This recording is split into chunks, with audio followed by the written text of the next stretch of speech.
所以就暂时还在这里。然后国中部是在我们在这里，然后他是往这边走的第一个巷口，这边是国中部。哦。对，后续会慢慢扩编。真的真的。对啊，可是我们比较幸运，它可以校园整合，不然像我老大在那，老二在这，我都要跑来跑去。是啊，而且这样子管理上也比较好。对。因为在那边其实有点看不到。有时候有些状况还是需要学校这边影响。真的。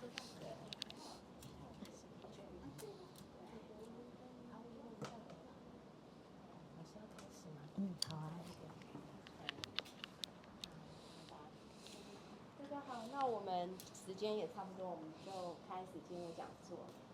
然后我们就再次欢迎吕老师，上次的那个亲子沟通，然后这次来教我们怎么样跟青少年沟通。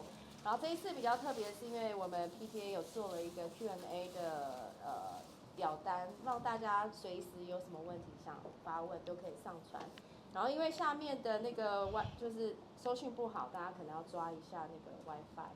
那如果因为这个好像有限额，不是每个人都登得进去，那没有的话，你也可以随时发问，老师都 OK 的。好，那我们时间交给老师。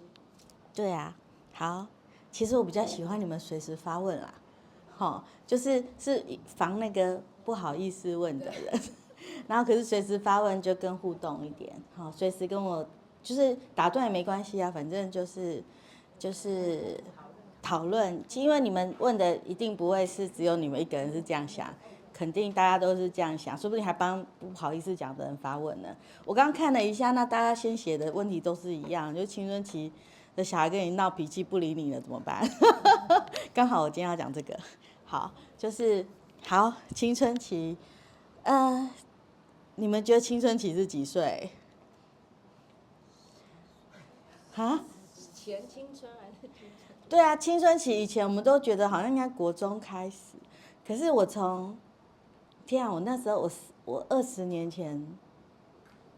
前念硕士的时候，就念家庭治疗儿童发展的时候，在美国的时候，他们就说青春期已经就是10岁开始啊，好啦，勉强叫前青春期就开始，10岁就是小学4年级5年级对不对？所以他们其实定义青春期10岁就开始了，可能到24岁，就是因为24岁左右也是那个就是大学毕业啦，大部分是这样，就是大概22到24岁青春期才会结束哈，所以你们已经回不去了哈，好日子回不去了。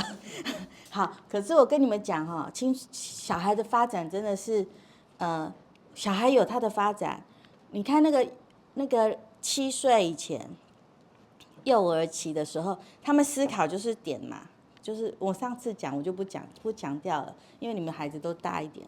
然后现在他们4年级之前，他们看事情是线，就是考虑因跟果，这个叫具体运思期，他们要眼见为凭，然后他们思考还是已经开始有因跟果，因为怎样就会发生什么事，而且有时间轴的，知道之前发生什么事，后面会发生什么事情。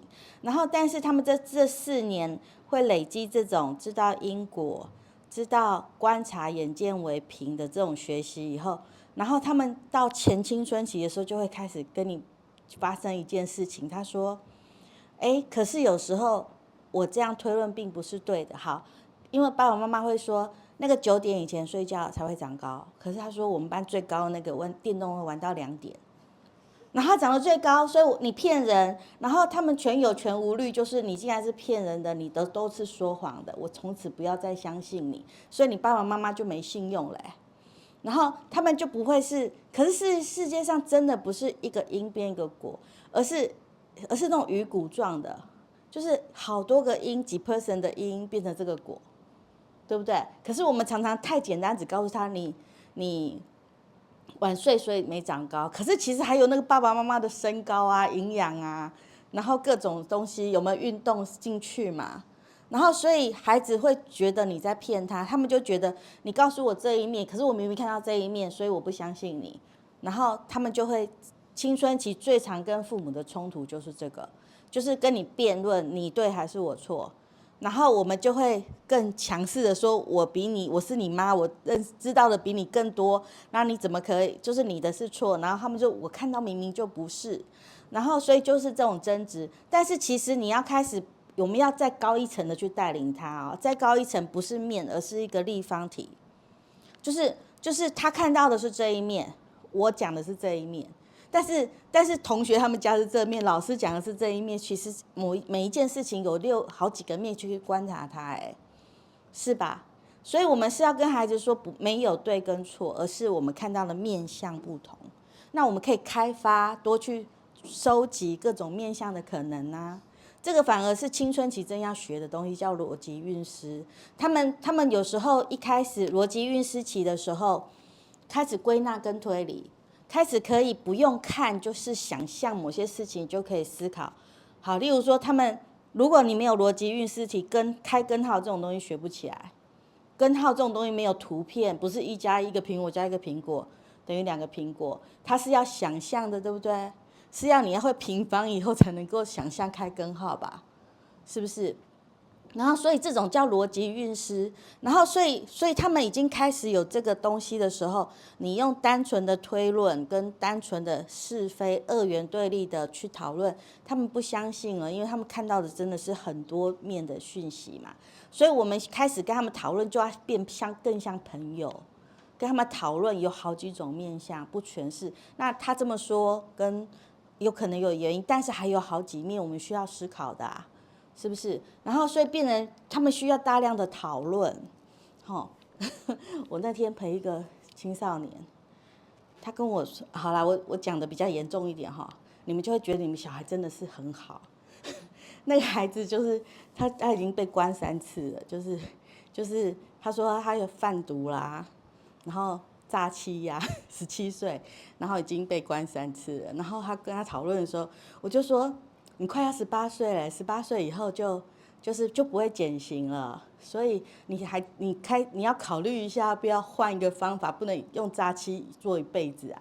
他跟我说不怕啊，我在监狱里头的时候，我已经是那个老大，我进去的时候，他还告诉我他怎么做到，一进去就震慑其他人，然后就是老大。他说他在监狱里横着走，所以他不怕。然后我就好好听他说以后。然后我就给他个面相，我说对，所以你因为你去过第3次，所以你知道怎么像一进去就当老大，所以你觉得就算被抓也没什么了不起，就是反正你在里面也是很拽嘛，没什么了不起。我说可是好像还有个面相，因为你18岁以后去的是成人监狱，成人监狱里头比你大条的好多，他们是真的大条，就是可能真的杀过人，或是真的是帮派的老大那种也会被关吧。所以你跟你关在一起是可能是真的有很多老大，你在那里，你可能10年内都当不了最大的那个。然后就是，可是这个面向他想不到啊，他只知道凭他的经验是他可以当老大，他可以横着走，他没有想到他换一个监狱的时候，可能不是以前那个经验所以我要跟他讨论不同面向，我说对，你的经验也是对的。对不对？那我的担忧也是对的，但是事实上，你换不同环境也要考虑不同的东西，对不对？所以他就哇，好像是要思考一下哦。然后我要不要考虑继续有这种可能会被抓进去的风险，对不对？然后所以那个要我很接纳包容才能跟他谈这种议题，同意吗？如果我一直告诉他说你是不能被关，这样子以后会。怎么样？他都说我爸爸妈妈恐吓我的那种东西都没发生。他说你以后会没前途，我明明就是里面的老大。然后他会说，那你以后未来看虑，可是我赚的钱就是比别人多，然后怎么办呢？所以你要让他看不同面相嘛。然后所以就是真的要跟他拔干净之后，再去跟他讨论好，现在你们觉得你们的小孩真的没什么大事？OK。好，然后呢，那个就是，所以我们要陪孩子去讨论这个的时候，你要知道他们这个年纪超过10岁，你的惩罚跟奖励已经没效果了。他会说那个我吃够了，我不要再吃那些你要给我的奖赏，我不一定稀罕要，对不对？你打我，我可能现在开始比你高，我也不怕你了。然后而且所以这些开始失效换我们很焦虑，因为我们用了10年，用习惯了。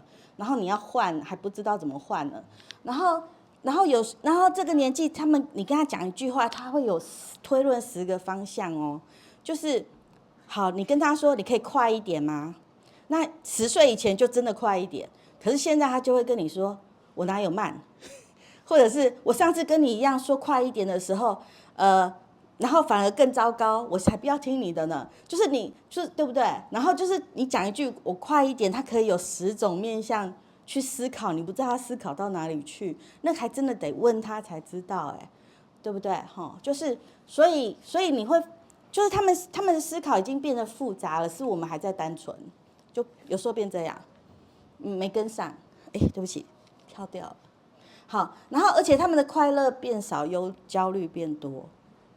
真的就是因为开始逻辑运失了嘛，然后他们不只是把你的一句话会想10个方向，他同学的一个眼神，他也要想10个方向，同意吗？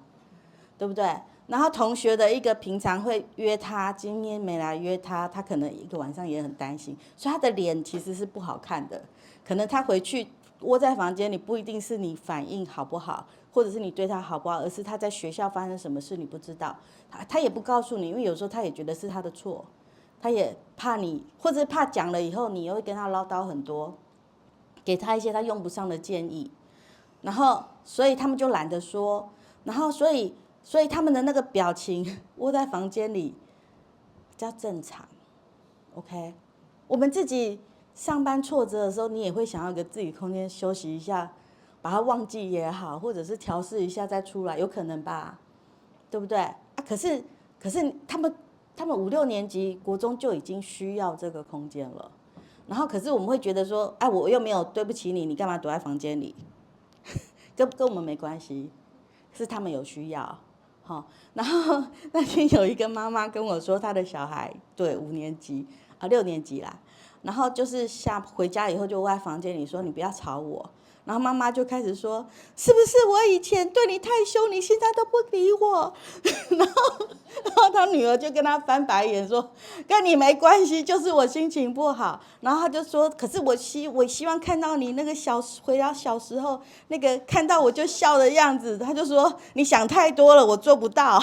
然后妈妈就很难过说是不是我没有把你照顾好，维持你的天真到现在？我就说这个是做不到的，就是好啦，是我们太过，就是把他想得太小，我们还没有认知到孩子真的就是已经到青春期了，他的情绪就是会烦恼，就是焦虑变多。这一句呢，从哪里来的？脑筋急转弯第2集，对不对？那个乐出场变少，那个焦虑出来了，那个叫正常，那就是青春期啊。他那一部电影把青春期的思考逻辑讲得很清楚，就是好多的烦躁跟焦虑嘛，然后所以他那个烦躁焦虑跟我们够不够好，是不是好爸爸好妈妈没关系 ，OK？ 我们可是要认下就是他的环境，然后他现在就在经历这个青春期逻辑运失的风暴里面，还在练习安顿自己心情当中，所以他们需要更多我们的协助，对，好，然后而且他们发现他们情绪调节技巧失效。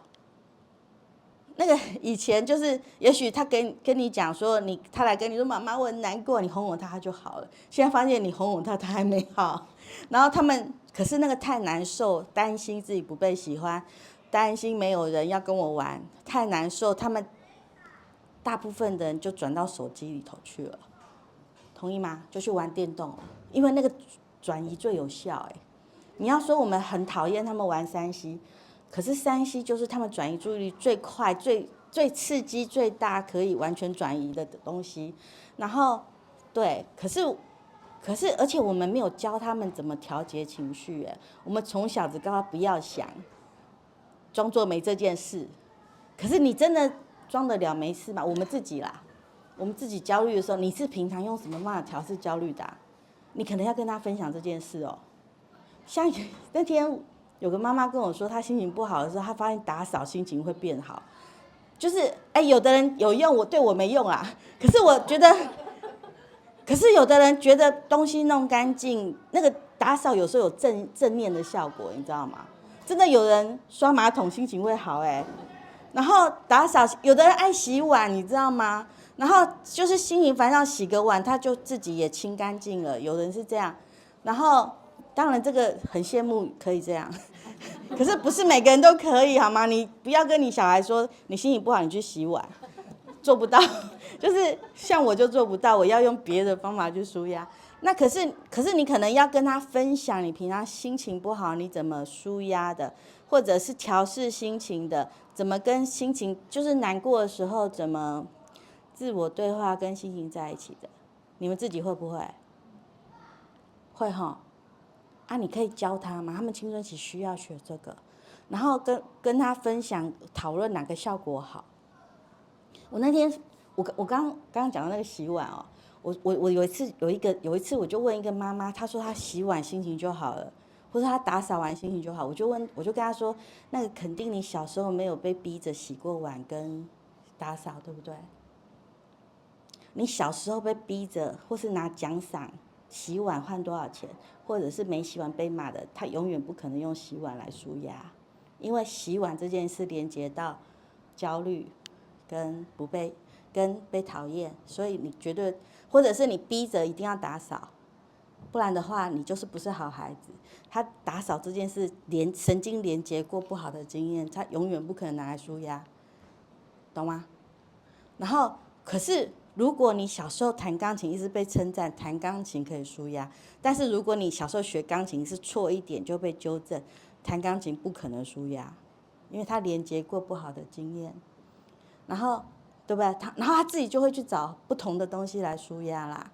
那有的人运动可以抒压，可是如果被逼着运动的人不可能拿运动抒压，懂意思吗？好现在你们想想看，你们摧毁了多少孩子抒压方式？OK， 我们停下来，不要所以真的你逼小孩，我都觉得逼小孩洗碗这件事情，自己洗碗这件事情，你不用逼，你以后需要洗碗你就会洗了啦。洗碗不需要特别教可是被逼过你一定要洗碗的人，碗那边就是不想洗，因为那个洗碗很不舒服的感觉。大部分都是被逼才会不喜欢洗碗，而不是没有被教要洗碗，所以没洗碗。这是我们爸爸妈妈错误的推论。OK， 好，是吧？有没有肯定一下？好，请说。是要问一下，因为我没有规定他洗碗，但是老师他是1年级现在，然后老师有说，就是回家之后要自己洗自己的便当盒。那这样以后就会不想做的吗？老师讲的没有关系，但是父母会，就是如果他这样讲，他自己动手，你肯定他就洗碗还洗得很高兴。可是如果说你老师这样规定，然后他没洗，你就给他个臭脸，说老师说了你怎么没洗，然后那个就会有创伤。重点是肯定，肯定就是做这件事有好的经验过，你就会爱做啊，同意吧？可是你刚刚不是说奖励也会不行吗？你刚刚不是说奖励也是不行吗？奖励差在哪边？我说好，你问这个问题非常好。奖励跟鼓励差在哪里？奖励是你做这件事，我给你奖品。然后意思就是我有条件的爱，你做到这件事我才喜欢你，你没做到的话，你是不值得这个爱的这个叫奖励。但是鼓励是你的过程我看到，我就说很棒，我看到你做。肯定，这叫肯定，就是我发现你洗碗洗得很干净，这叫肯定，这不是奖励，也不叫称赞，称赞是已经就是过程。好。称赞是不是？对不起，我重讲一次。称赞是称赞结果，鼓励是形容过程。所以我会跟孩子说，我看到你做什么事，然后我看到你做这事的时候什么感觉，所以你现在心很有成就感，这个叫肯定。然后但是那个你做这件事很棒，我喜欢你，你做得很好，这个叫做称赞。那个好像就是你做这件事，我才会这样开心的对你。可是以洗碗为例，例如说，假设他今天没有洗干净，然后我只是说，哎，那你这边可以再洗干净一点吗？或者什么？我也只是陈述事实啊，不代表我不爱他。就是有时候爸妈的叮咛只是，哎，跟他讲一下，提点一下。你讲了一个重点，如果他对你有信任感，他相信他做什么，你都会肯定他的时候，你告诉他这个地方好像可以洗干净一点，他不会觉得是评论。但是如果他常常感受到，如果没符合你的好意的时候，你的爱就会不见了。然后你一点点批评，他就会觉得你是把爱收走了。所以要看你跟他的关系，就是如果你们有没有？你们身边有没有过一个经验是，有人是你相信你不管怎么样，他都一样对待你，爱你不会变，有没有？有吧，一定有吧，应该有这样一个安全感的对象，对不对？然后跟那一个你知道你如果不小心犯个错，他可能就会抛弃你的人吧？有没有？就是你如果在他面前形象没有很好，他可能就那我离你远一点。所以你知道你在他面前要保持某种形象，省得会被抛弃的人，有吗？有没有？多多少少有，就是你不确定他是不是喜欢你的服务表现，你要有用，他才会喜欢你。多多少少有这种人，就是你知道你如果没有达到某个目标，他可能就会对你失望，可能他今天就没那么爱你。没有，你好幸福哦。多有吧？你知道有的人，你同样是你，有人就是好啦。有时候是我们很嚣张，你知道，像你老公，你不管怎么对他生气，他也没有要离开。那可是我们还不太在乎他呢。就是然后那个有安全感的对象，你知道你就算今天没打扮，怎么样邋遢，他一样喜欢你。然后可是有人你知道，你如果没打扮，他就说你怎么了？你今天怎么看起来这样？然后好像那你没对我做什么事，我就有点不高兴。那一种是没安全感的。然后可是那种有安全感的人呢，他跟你说，这边稍微弄一下，你会好啦，你知道那个爱不会不见，然后你就不会焦虑啊。但是如果是那一种，你知道他误会你，原来你有做他没看见，你会好生气哦。你如果误会我了，我就会觉得。就是你可能会把爱收走，那个没安全感的人，他稍微评论你一下，你就会好生气。所以那个也跟孩子跟你的关系有没有安全感有关。可是那个安全感，你们观察得出来？你觉得孩子感受得到你有安全感吗？观察得出来吗？我问过一个小女生。我问他说：“你觉得爸爸爱你吗？妈妈爱你吗？”他跟我说：“我知道我妈妈爱我，虽然我妈妈常骂我，然后就是他骂的还比爸爸多，然后但是呢，他会关心我说：‘你今天穿多一点点啊，今天很冷。’然后或者是你要不要吃什么东西？然后或者是你今天看起来好累，所以他知道妈妈就是那个感情存款够了。”然后他知道妈妈随时都有在关注他，所以那个感情存款是够的。所以那个妈妈就算常常骂他、念他，他也是说好啦，我知道你念我骂我，反正你一样爱我，我一点都不受伤。那个说真的，这个我本来要最后一个讲，那个叫爱情存款。那个如果你其实骂他一句，他会存款是扣5块钱呢。就是那一种，我举个例子哦。假设我现在骂你感觉被骂一下好吗？体会一下真的感觉被骂我骂你说笨死了，讲成这样还听不懂，到底要讲多少次才会懂？我被骂的感觉对不对？然后我跟你说对不起啦，我不是故意的，还生气吧？然后我说好啦，那个我刚去50兰买那饮料给你一杯，不要生气了，还生气吗？还生气吧？我跟你说，那个明天周日我要去爬山，拜托你啦！我就是想跟你去，然后你没去，我会很失望，跟你撒娇一下，还生气吗？还生气啊，正常的啊。然后我在想办法，哎，那你爱吃的那个小笼包我买了，请你吃，好。然后还有什么修复的方法？就是这个是我特地为了你去买的那个点心给你吃，原谅我了没？勉强可以了吧？差不多哈，真的要1:5，同意吗？有没有？我怪你一下，你心情你要感觉，我至少要弥补个5次，你才会好啦。我好像可以，真的不要有心结的原谅你了。正常的人这样真的要5次哎，尤其是亲密关系中，你老公如果骂你，他真的要讨好个5次，你才会原谅他，这不是正常的比例吗？1:5，小孩也是 ，OK， 然后公司2:1就可以，因为有薪水。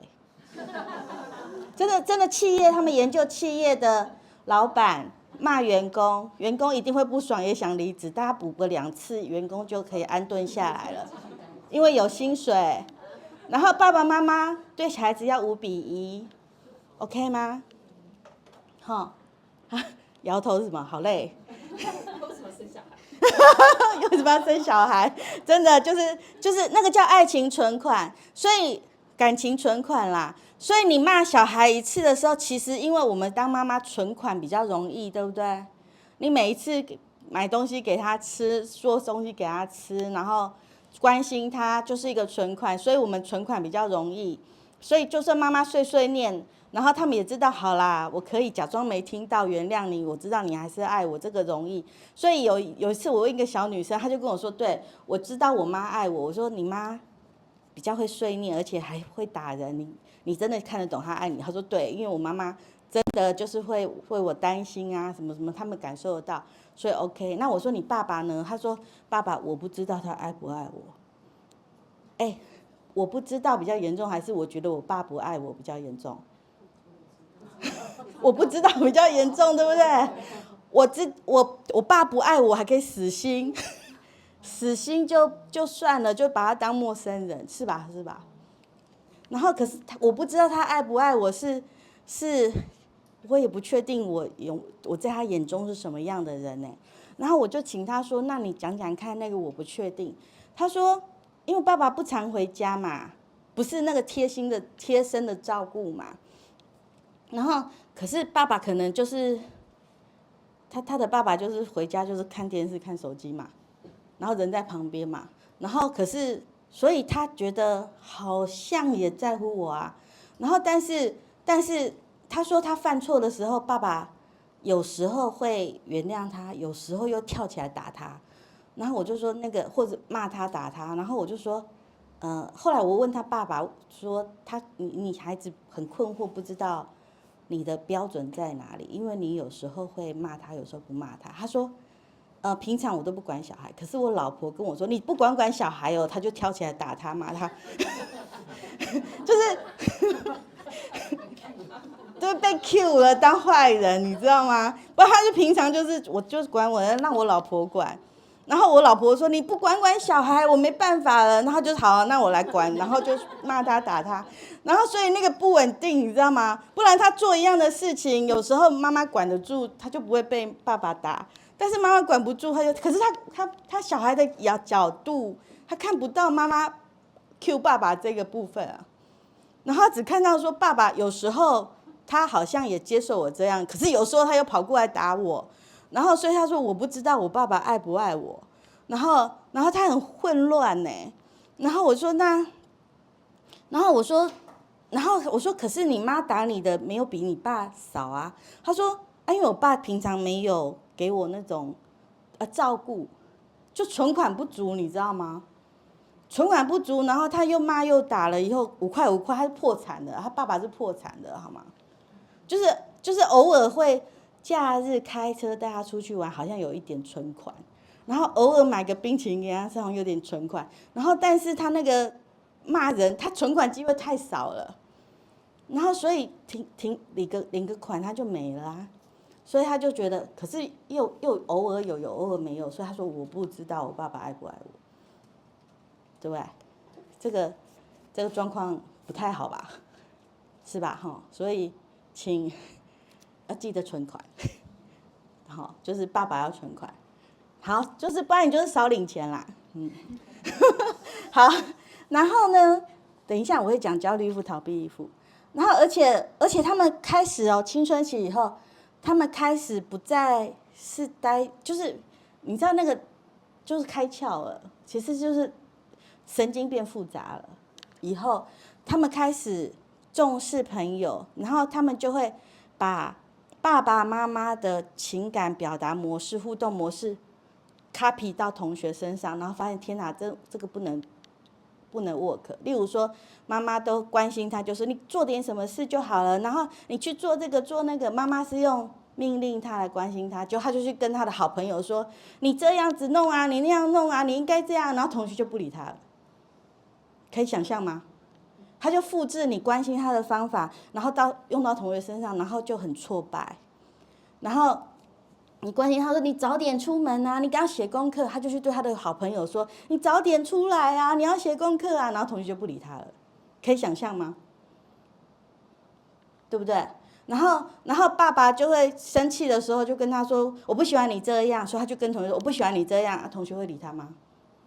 同学就疏远他，然后他就很挫败，因为他就是用家里互动的模式去用到同学身上，不能用啊。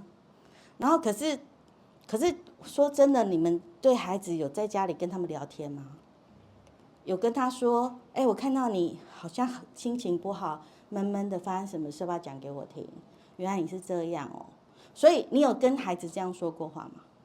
那他就可以复制这样去跟同学讲话吧，对不对啊？可是有的小孩家里从来没有这样互动过，就全部都是命令跟解释跟要求，然后没有这样聊天过，所以他也不知道怎么去跟同学聊天，然后一开口就被打枪，就是你不要管那么多啊，你怎么那么凶？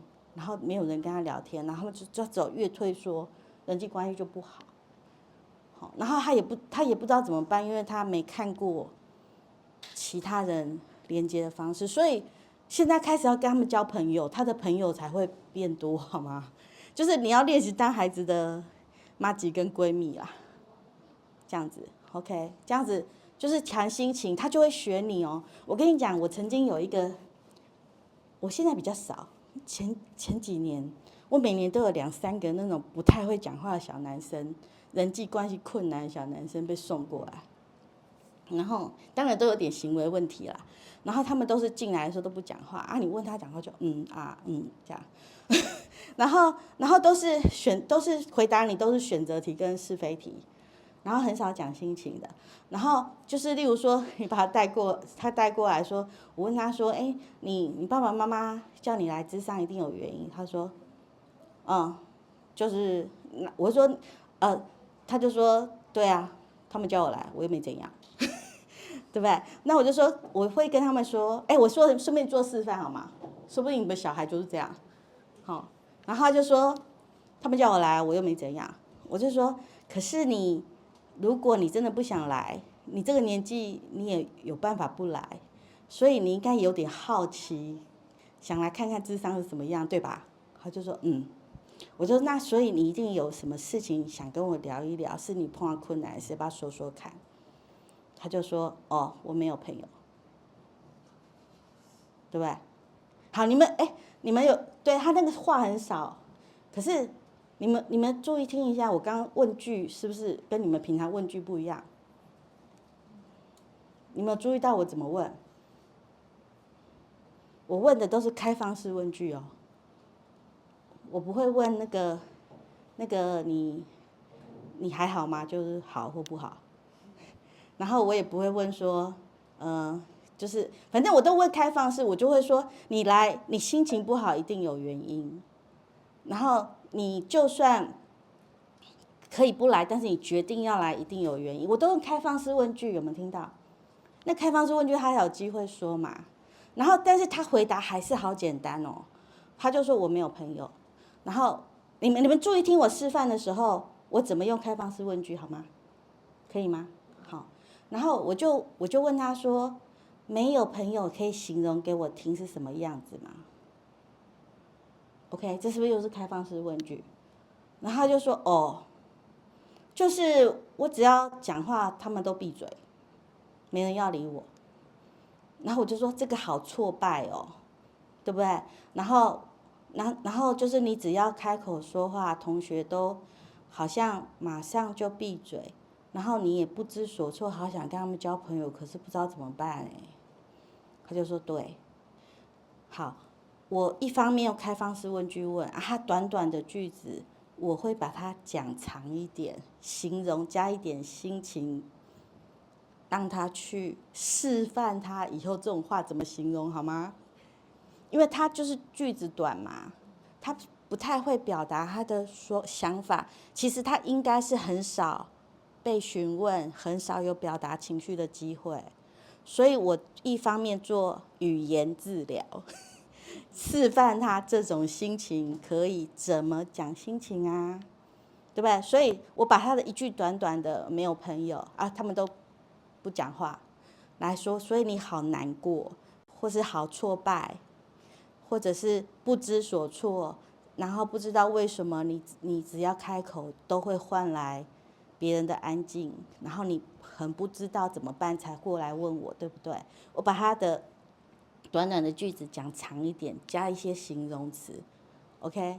然后我就说，所以你其实是蛮难过的，也好想交朋友，可是不知道怎么办。我又帮他把那个心情再拓展一下，对吧？他就跟我说对，好，然后我就说那个你可以再具体一点告诉我是哪一个同学，我们可能要有具体的例子来讨论，是哪一个同学，然后你都怎么跟他说，会有什么反应？然后他就说就是我有一个好朋友，然后我每次要找他玩，他都跟我说不要。对不对？他就这样讲而已。我就说，所以那个好朋友是你在乎的人，然后所以你尝试着想要邀请他，然后都要鼓起勇气去跟他说，我想跟你交朋友。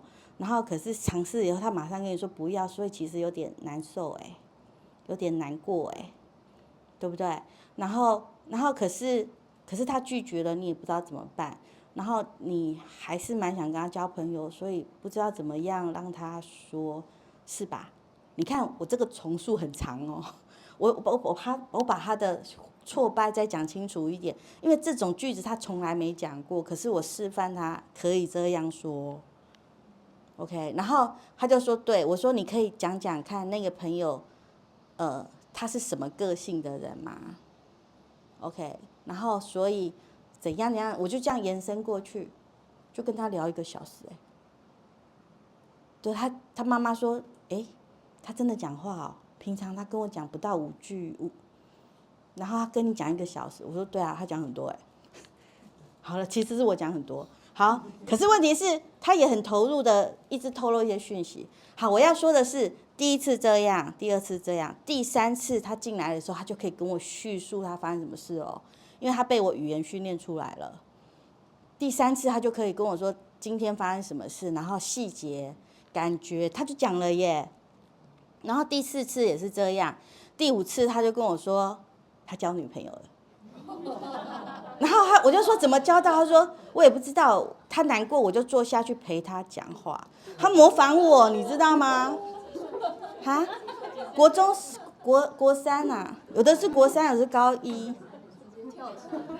因为他本来就是嘴巴笨，他只能，你知道嘴巴笨的男生都怎么交朋友吗？我都说那个叫鬼抓人交友法，就是我弄你一下，就你不要弄我啊，耶，女生跟我有反应了，她跟我玩了，我有朋友。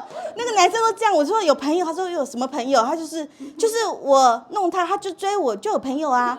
然后他跟我一起去爬高高。爬那个东西，然后追我很高兴，然后下课大家2个人跑得满身汗，我有朋友啊，就是那种我刺激他有反应就有朋友，可是这个玩不到国中、高中，国3就没用了。他们还有的到国1还这样，那小男生，因为他不会用语言交朋友，然后大家都没发现，都觉得男生这样正常。那他们交女朋友的时候怎么办呢？就是我请你吃东西，然后牵你的手没拒绝，有女朋友了，有女朋友了，对不对？然后我有什么东西都给你，然后你没有离开，有，可能可以结婚了，是吧？然后就是你要什么，我马上配合你，然后可是我不知道怎么跟你聊天，然后老婆也觉得我也不想要这种老公，可是他对我还蛮好的，他们只能走这个路线，就牺牲奉献，把自己东西掏出来贡献给另外一个人换婚姻嘛，是吧？因为他不会交朋友，很像你们某个人的老公吗？很多男生是这样，10个有7个，我觉得，对。然后10个男生里面有3个是可以用语言沟通，那个就很吃香，就变花心的，他们没有乱讲。当然也有忠诚的啦，不是我说就会很受欢迎嘛，是不是？然后所以小男生学会那蛮好。好，反正他跟我说第6次，他就跟我说他说他莫名其妙被我语言训练一阵子，所以女生的难过他就会学我讲话说啊你怎么了说说看，然后那个女生说我今天心情不好，就说你心情不好哦，再讲一下。然后那个女生就哇很温暖，然后就跟他交往啦。然后他就是大概都5、6次就可以了，所以其实还蛮容易的。我就说不会太难教。好，我这样讲不会太难教，你们相信吗？反正要会教，对不对？要会像我这样教。但大人比较难教了。大人也不会难教我老公我也是这样教过来的。我就说，对啊，还是可以的啦。我老公他也没跟我一样学諮商啊，就是身教可以。我跟你讲，我老公我怎么教？我不是直接教他，因为我在他面前示范跟我女儿对话，然后看久了。然后发现他骂小孩，小孩不理他，都来找我。然后发现我的效果蛮好，然后他听很多次，他就学我了。所以他是被我身教的。对。你可以来我们家示范一次。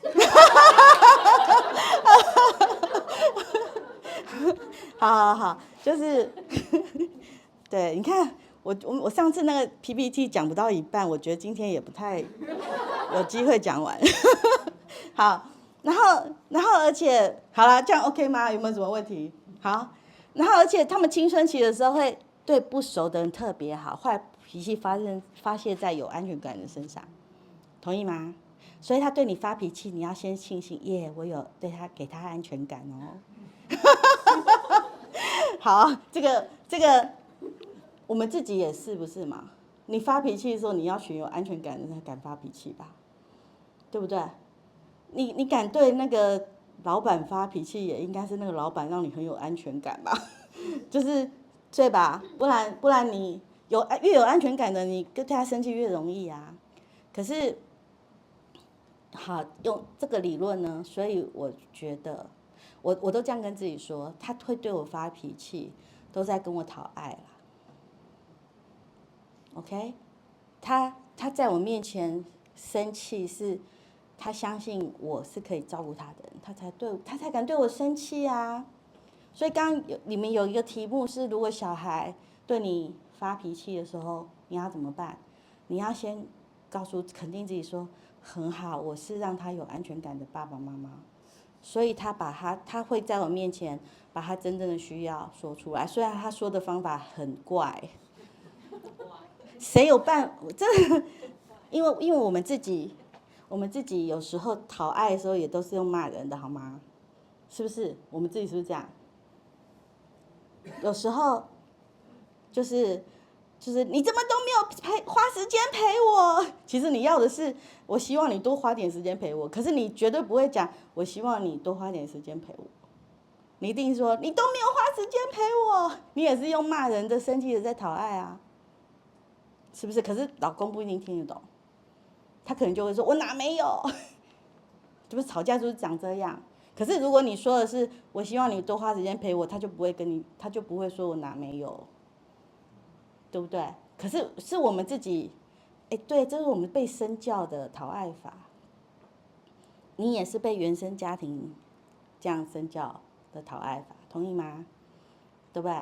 然后或者是8点档看太多，8点档被8点档身教的讨爱法，那个琼瑶小说都是这样我以前小时候爱看琼瑶小说，后来我爸爸跟我说那是灰色小说，我说哪有，那个明明就爱情小说。后来我念之上，我会发现真的是，因为他真的是用那种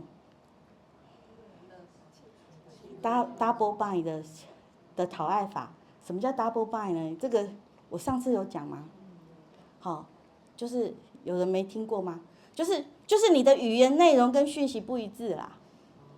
就是我是说你都没有花时间陪我，然后语气是控诉的，可是内容是希望他陪你的，然后他通常大部分人都会收到的是那个语言跟表情，就是你好像在讨厌他，然后可是他又知道你好像喜欢他，人会宕机耶，然后宕机就会僵住不会动，这正常，因为不知道听哪一个，因为你觉得被骂本来就应该宕机的，然后可是又说我希望你陪我，可是我明明感觉到就是你在讨厌我，这真的不能动啊，真的没办法动。然后你又觉得他的没动是不爱你，那你就更激烈，这样子。琼瑶都是在演这个啊，就是马景涛就说你到底爱不爱我？你没有我，我没有你，我会死这样。对不对？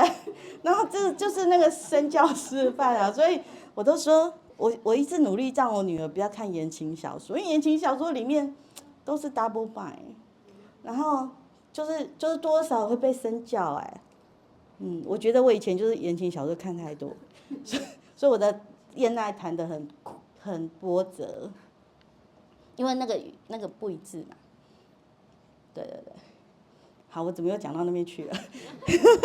回来我看一下。好，坏脾气放在有安全感的人身上，所以其实有时候也是我们在示范，我们的坏脾气发在有安全的小孩跟老公身上，所以你的小孩就把他们的坏脾气发在你身上，你老公身上。OK， 好了，这是我们活该，是吧？是我们自己示范的啦。然后，可是你要怎么调整呢？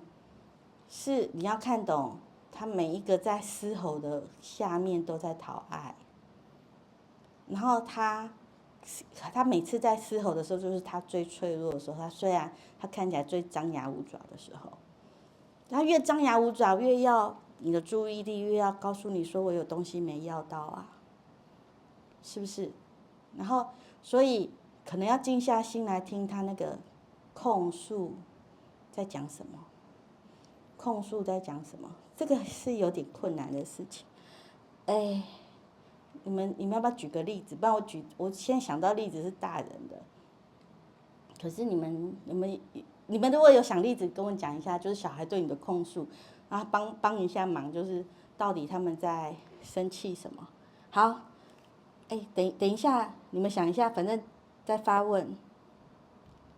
好，然后这个上次我有讲，就是道德发展理论最低的是惩罚，第二低的是奖赏，第三低的是贴标签的好坏，好评论。然后现在要做的是，到青春期了就应该要用的是，我陪你整理思绪，让你知道你这几个感觉是好还是坏。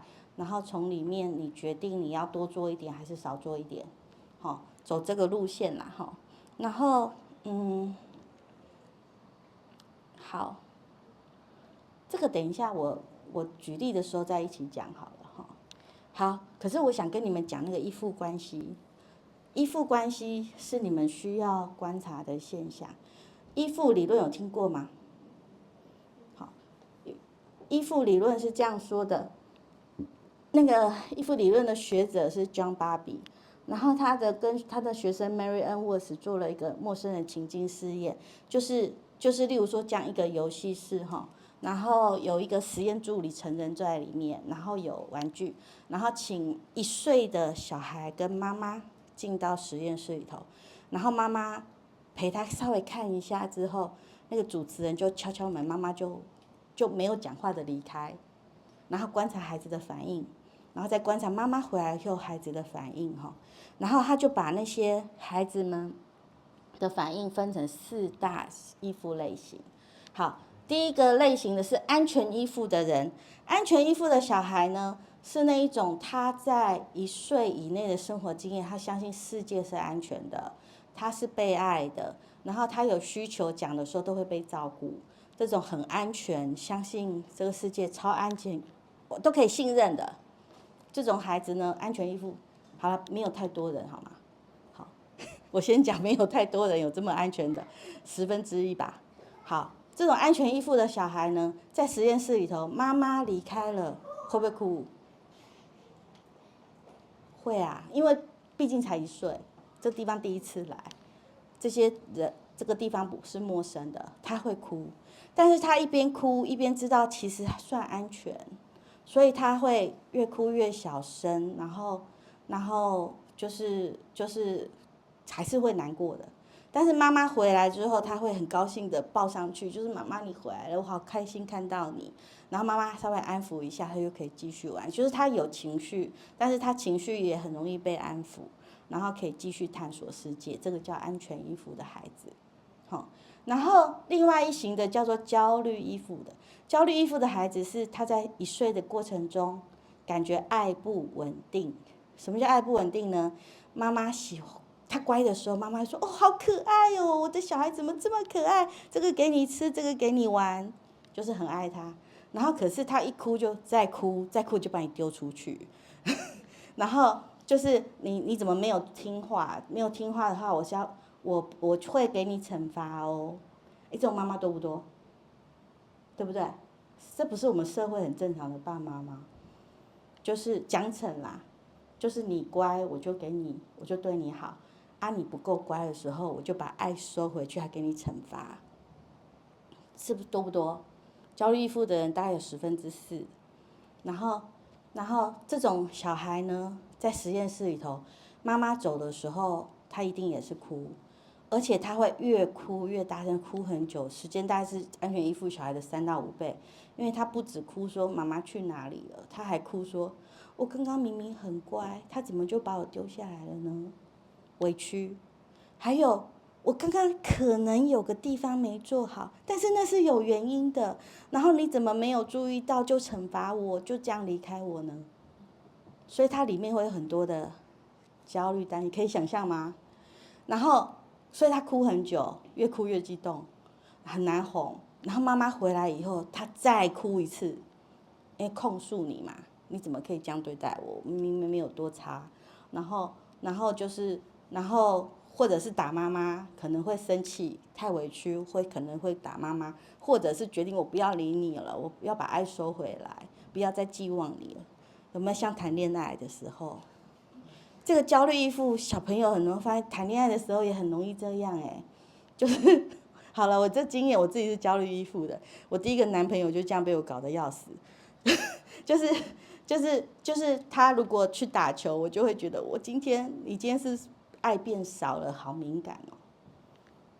就是同学平常都会约我吃午餐，今天没约我，他们忘记我了，我就会觉得是不是我做错了什么事，我讲错什么话，所以他们今天好像不喜欢我，会害怕明明他就没有，他只是真的忘记了，或者是他着急什么事情没有想到。然后你就会觉得是不是我的错，是不是我的错？然后有好多委屈，就想要去跟他说，你到底怎么样？你要跟我讲清楚。这是焦虑依附的 ，OK？ 然后好，就是爱不稳定。然后可是这种爱不稳定的小孩呢，好积极哦，因为他需要完美才会被爱，所以他犯错会好想改。你告诉我怎么改，我都改给你看，你不要离开我。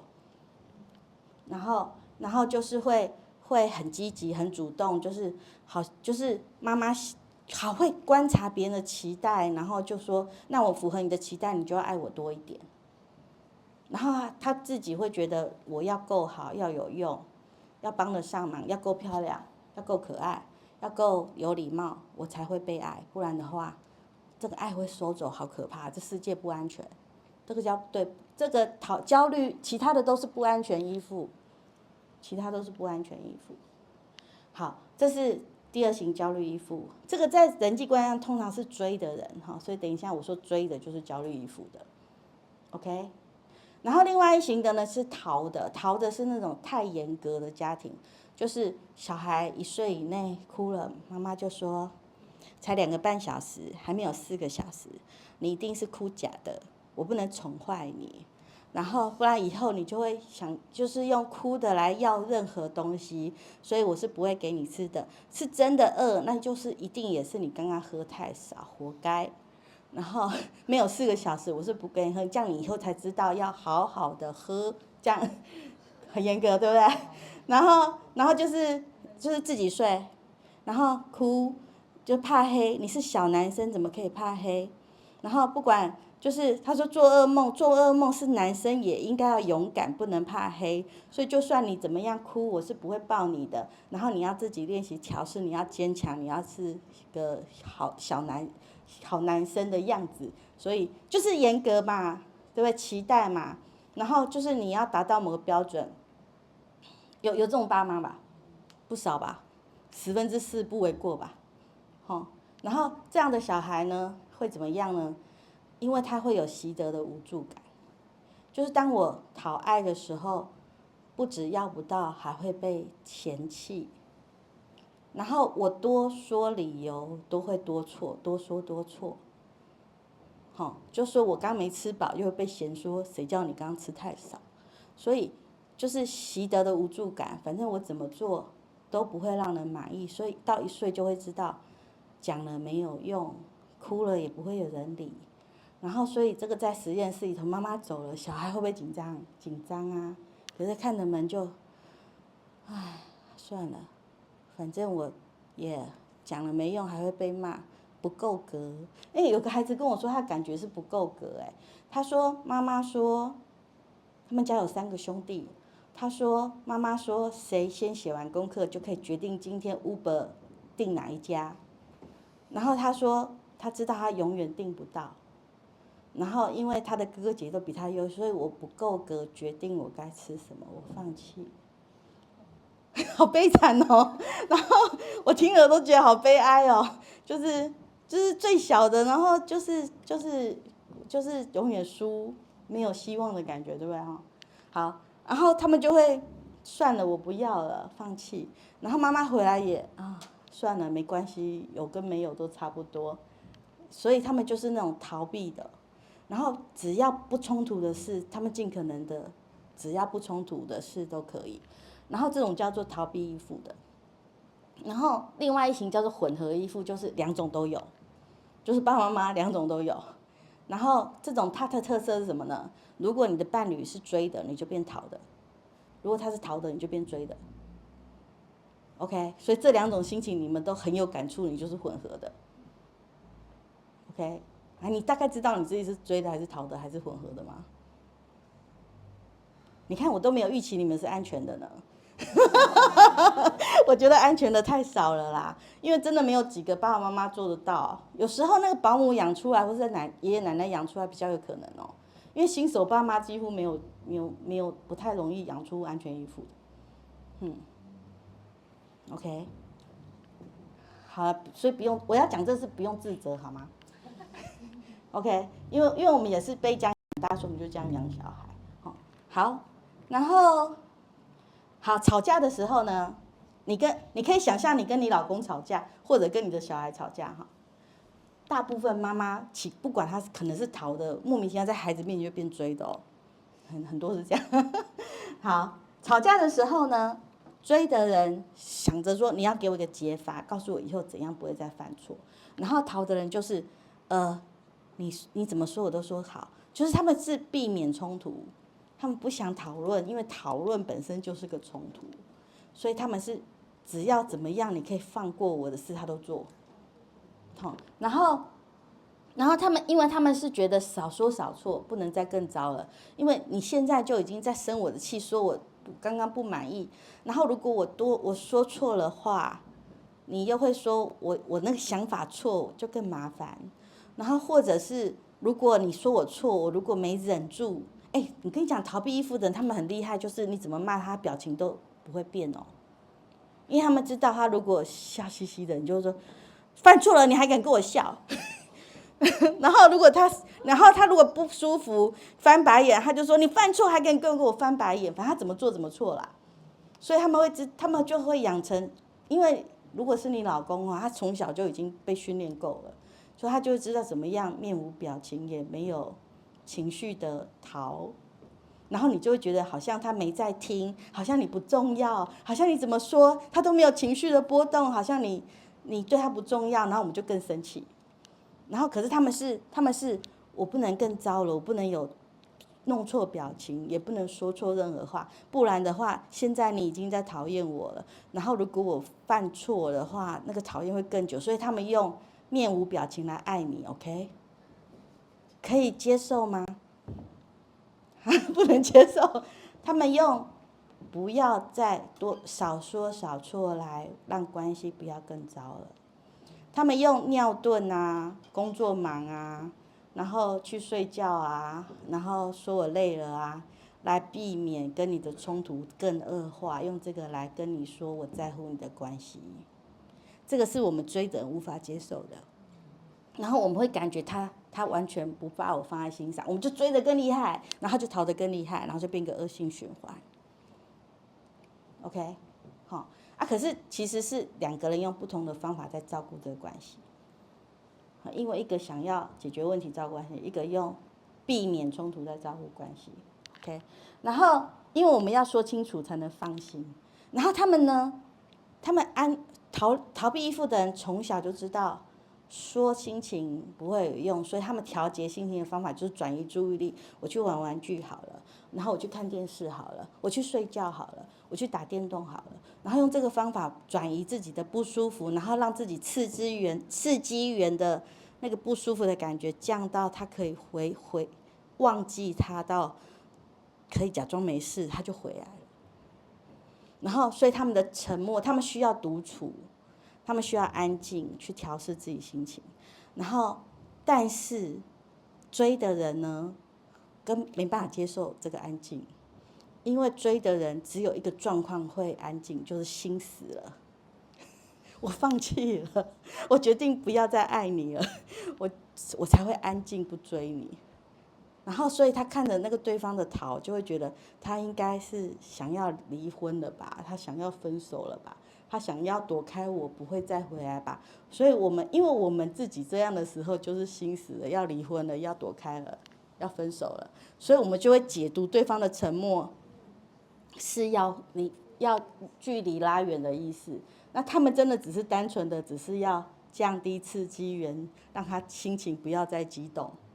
然后，但是我们会解读的很可怕，然后我们就决定你回来，我也决定要离婚了。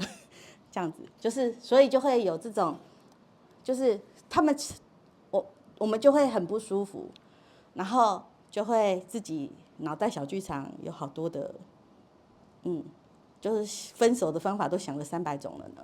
好，然后所以追的人会主动争取跟邀请，因为我们想要被满意，然后。但是逃的人从来不主动，他不是不主动，不是不爱你哦，他们避免冲突，因为他们有经验。如果他跟你说，周末我们去爬山，你说很热，我不想。然后你跟他说，那我们去吃东西，已经够胖了，不要吃。然后就是他提任何都可能被你打枪，对他们来说是可怕的事情，因为他每一次他们没有像我们追的人这么有勇气，可以面对挫折。他们只要被拒绝，都会好，又是我的错。然后所以他们不敢，他们会宁愿你说他想在他接触范围，他都说好。所以10件事他会说9件好，但是他只有1件说他要的时候，那个是很认真的。然后因为他们平常都让，然后他们觉得我偶尔认真一次这件事你还不在乎，他就会觉得真的没人爱我。可是我们不是真的要拒绝他，因为我们习惯讨论，习惯有更好的方法。然后我们就跟他商量更好的方法的时候，他就觉得我平常都让你，只有一件事情是我在乎的，你还要跟我说有没有别的方法，还要拒绝我，他们就很挫败。OK， 好，可以理解吗？好，然后所以他们的爱是我配合你，让你决定，然后跟我等待，不要说，就是由你决定。神的，我跟你讲，伴侣关系里头85%是一个追配一个逃，15%是2个追的，然后这2个会打得很凶，吵得很凶，每次吵架警察都来，就是2个真的很厉害。然后85%是一个追一个逃，然后没有2个逃的，因为2个人都不敢说结婚，因为，要说结婚对他们来说多可怕啊！他如果跟你说我们可以交往吗？他说你凭什么跟我？他们很怕这种冲突，他们可以想象你可能会说啊，你有胆跟我说我要跟你交往，他们很恐惧哎，所以你暗示他说。那我们算交往，好，我们交往，一定要那个是追的，有一点点暗示跟机会，逃的才敢动，你知道吗？因为逃的很自卑，那种我是被选择的，所以他们不敢讲啊。然后我们追的人就会很伤心，就是你看都是我自己说要在一起，他从来就没有主动要跟我在一起，很受伤。可是那是他们的害怕，他们说好马上求婚，那就是他的爱的了。对。懂意思吗？好，我如果当时20几岁就懂这个我就可以就不用受那么多情伤。我是30几岁念到这个的时候才知道，就觉得哇天哪，就是就是来不及。好，焦虑依附追的人呢是那一种，你说我错，我就会改给你看，因为我知道改了就会被爱。逃的人是你说我错，那是我让你难过，你跟我在一起很痛苦，我应该消失才不会让你这么的痛苦，所以我躲远一点。所以你叫逃的人改，他们就给你搞消失，然后或者是就是闭嘴不说话，然后就是自卑的说，我是不是应该默默的离开你？所以我每次我跟你讲来听演讲，大部分都是追的啦，因为我们希望关系更好，所以想来听。说真的几乎超过一半2/3应该都是追的，我的经验，逃的人比较少，逃的人都是你怎么对待我就默默接受。然后对啊，然后那个就是对因为我们想改嘛逃的人是你说我错的话，他们就会那就是认啦，你要走我也就让你走。然后如果你愿意，我还是会在这里。他们就是那个比较没事性的可以想象吗？然后所以你骂他，他就越骂越躲起来，越离你远一点好，我要讲这个不是要讲伴侣关系，我要讲亲子关系。你是追的，你的小孩肯定是逃的。OK。然后你是逃的，有时候小孩是追的。然后可能孩子在你面前是逃的，在爸爸面前是追的。OK， 所以他的反应用这个来解读，就有点看得懂吗？青春期开始就是这种反应咯。所以他对你凶，或者是躲在房间里肯定他就是逃的，就是怕少说少错，他不是不爱你。然后可是他如果追着你说妈妈你都怎样，然后他就是追的，就是会跟你顶嘴的是追的啦，顶嘴的是追的比较积极的啦，然后安静的不说话，然后默默忍耐是逃的啦。然后你要看懂你的小孩是哪一型的，你才知道他们需要什么。那如果都没有都没有是什么表现？说说看。温柔啊？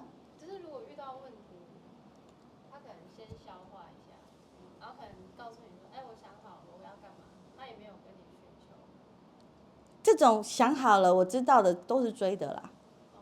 所以他只是就是逃的是配合的然后会主动想方法，然后还跟你说我想好了，想要被肯定的都是追的。我跟你讲，追的人是要被肯定，想被肯定，他来跟你讲，他来跟你顶嘴，都是想跟你讲说你要相信我，我有想法的。但想逃避的也很需要被肯定。对，其实两种都要肯定。刚好需要肯定。没错，不管是哪一型都要被肯定，反正就是肯定就对了。所有的小孩肯定都对了，就对了。是逃避依附男生是比较多的。对，因为我们环境中对小男生比较严格，小女生会比较容易有一点柔软的照顾，然后小男生有时候都会就是觉得你就应该，所以小男生逃的比较多，真的。对，逃的比较多。OK， 本来想让你们，好，继续讲这个。当冲突的时候，会这样哈，例如说，你们有没有人举个冲突例子给我示范一下？好，我讲一个我跟我老公的冲突好吗？我刚才答应 Jenny 只放1个月，希望我老公应该不会上去看。好，反正我猜你们也不会认识我老公哈。我常跟他讲，我常常把他的故事卖出去，然后我演讲费用应该要分他一点。好，对不起，来我讲一个我自己跟我老公的冲突，可以吗？虽然不是亲子，可是我觉得这个比较经典一点。好，就是有一次我老公跟我说，因为我正在准备那个 PPT 的时候，然后我桌子上就会有notebook 啊，什么纸张啊，然后咖啡啊，就摆一桌子。然后我是那一种放东西放得乱乱的那一种，然后我老公，可是我的书桌在主卧室里头，他自己有书房好，可是我的在那个书，你看我就是焦虑依附的。焦虑依附的人有一个现象，就是怕被讨厌，所以有强烈的被理解的需求。所以你们不能误会我是懒惰这样，懂我的意思啊？所以我要解释得很清楚。这个就是焦虑依附的，你发现你的小孩会好希望说我怎样怎样，不要误会我，那个都是焦虑依附。我们自己也可能是，好，然后所以好。我的桌子反正就很乱，然后我老公一进卧室的时候，他就说：“你桌子这么乱，你可不可以收一收啊？”然后我就跟他说：“不行啦，我明天就要交出去了。我等一下，你不要打乱我的思绪。”我就拒绝他，然后他就跟我说：“你这么乱，我没有办法睡，你是不希望我回来睡吗？”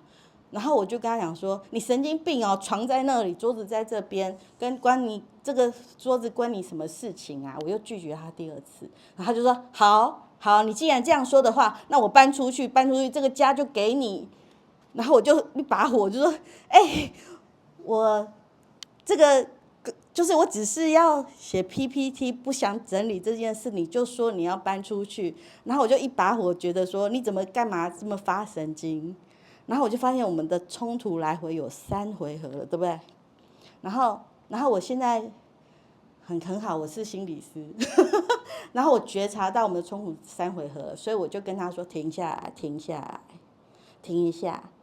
然后我们现在在生气，我们各自跟生气在一起。生气的时候不要做任何决定，然后我们各自去跟生气在一起。这是我现在处理冲突的方法，就是。我这几句要好好说明一下我说停下来是 stop 跟 don't 不一样哦。你如果说不要讲了，闭嘴，然后不要动，我跟你们讲不要动，你都很想动动看，就是大脑会把那个 don't screen 掉，会听不到 don't， 只听到动。你叫小朋友安静，就只说安静还可以。你如果说不要讲话了，他们就一直讲。你说不要跑，他们就一直跑，就是真的不要跑，他会跑更快，就他听到跑，不会听到不要，就是听不到don't啦。可是你说 stop， 说安静是可以的 ，OK， 这是重要的诀窍哦，请注意。然后所以你不要跟他说你不要讲话了，然后不要吵，那你们就会吵更凶哦。好，所以要讲的是停下来。所以我就跟我老公说停下来，然后我就说我们2个都在生气。请承认自己生气，不要说我没有生气，就是那个就是 double bind 嘛。所以请承认我自己生气，所以我说我们两个都在生气，然后我们各自跟生气在一起，这个叫做不要情绪勒索，自己情绪自己负责，好吗？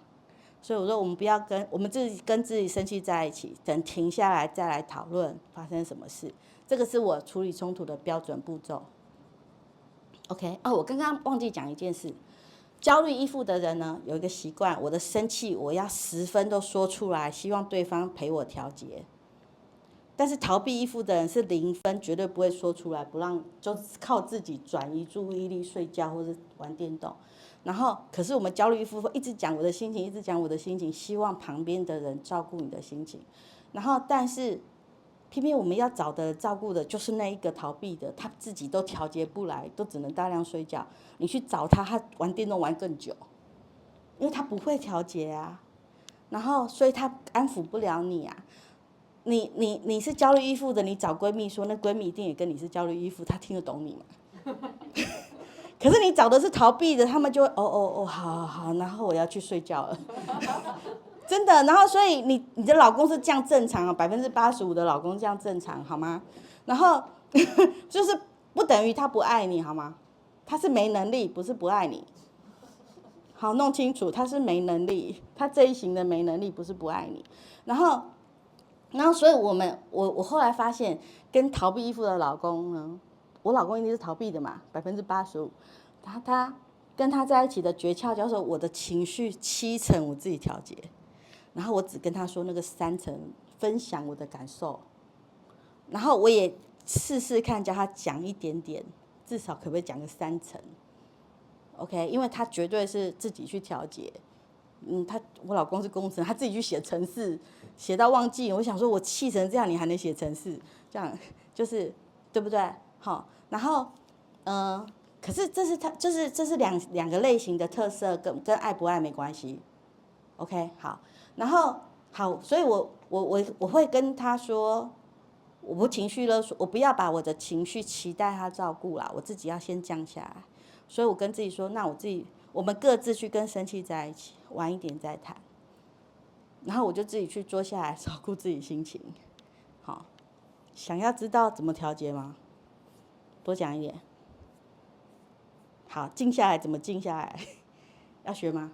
这个也是技巧。等一下快3点半了，是吗？哦，还好，太好了，那够讲。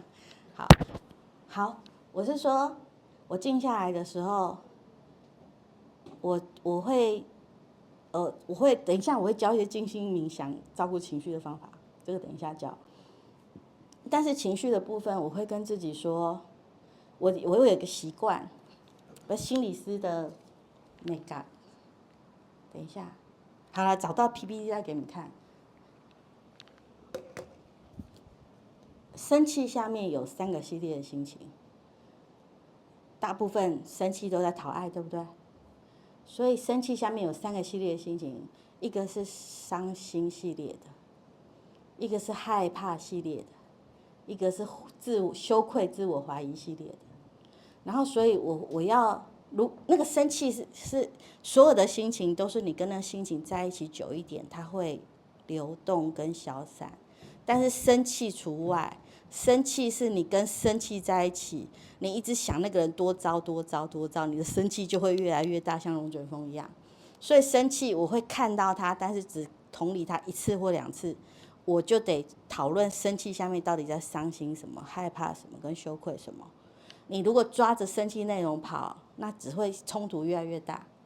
所以我习惯，我自己对来找我的个案，他们生气，我也不跟他们讨论生气的内容，因为那个越讲越生气，他会合理化的，我就可以生气。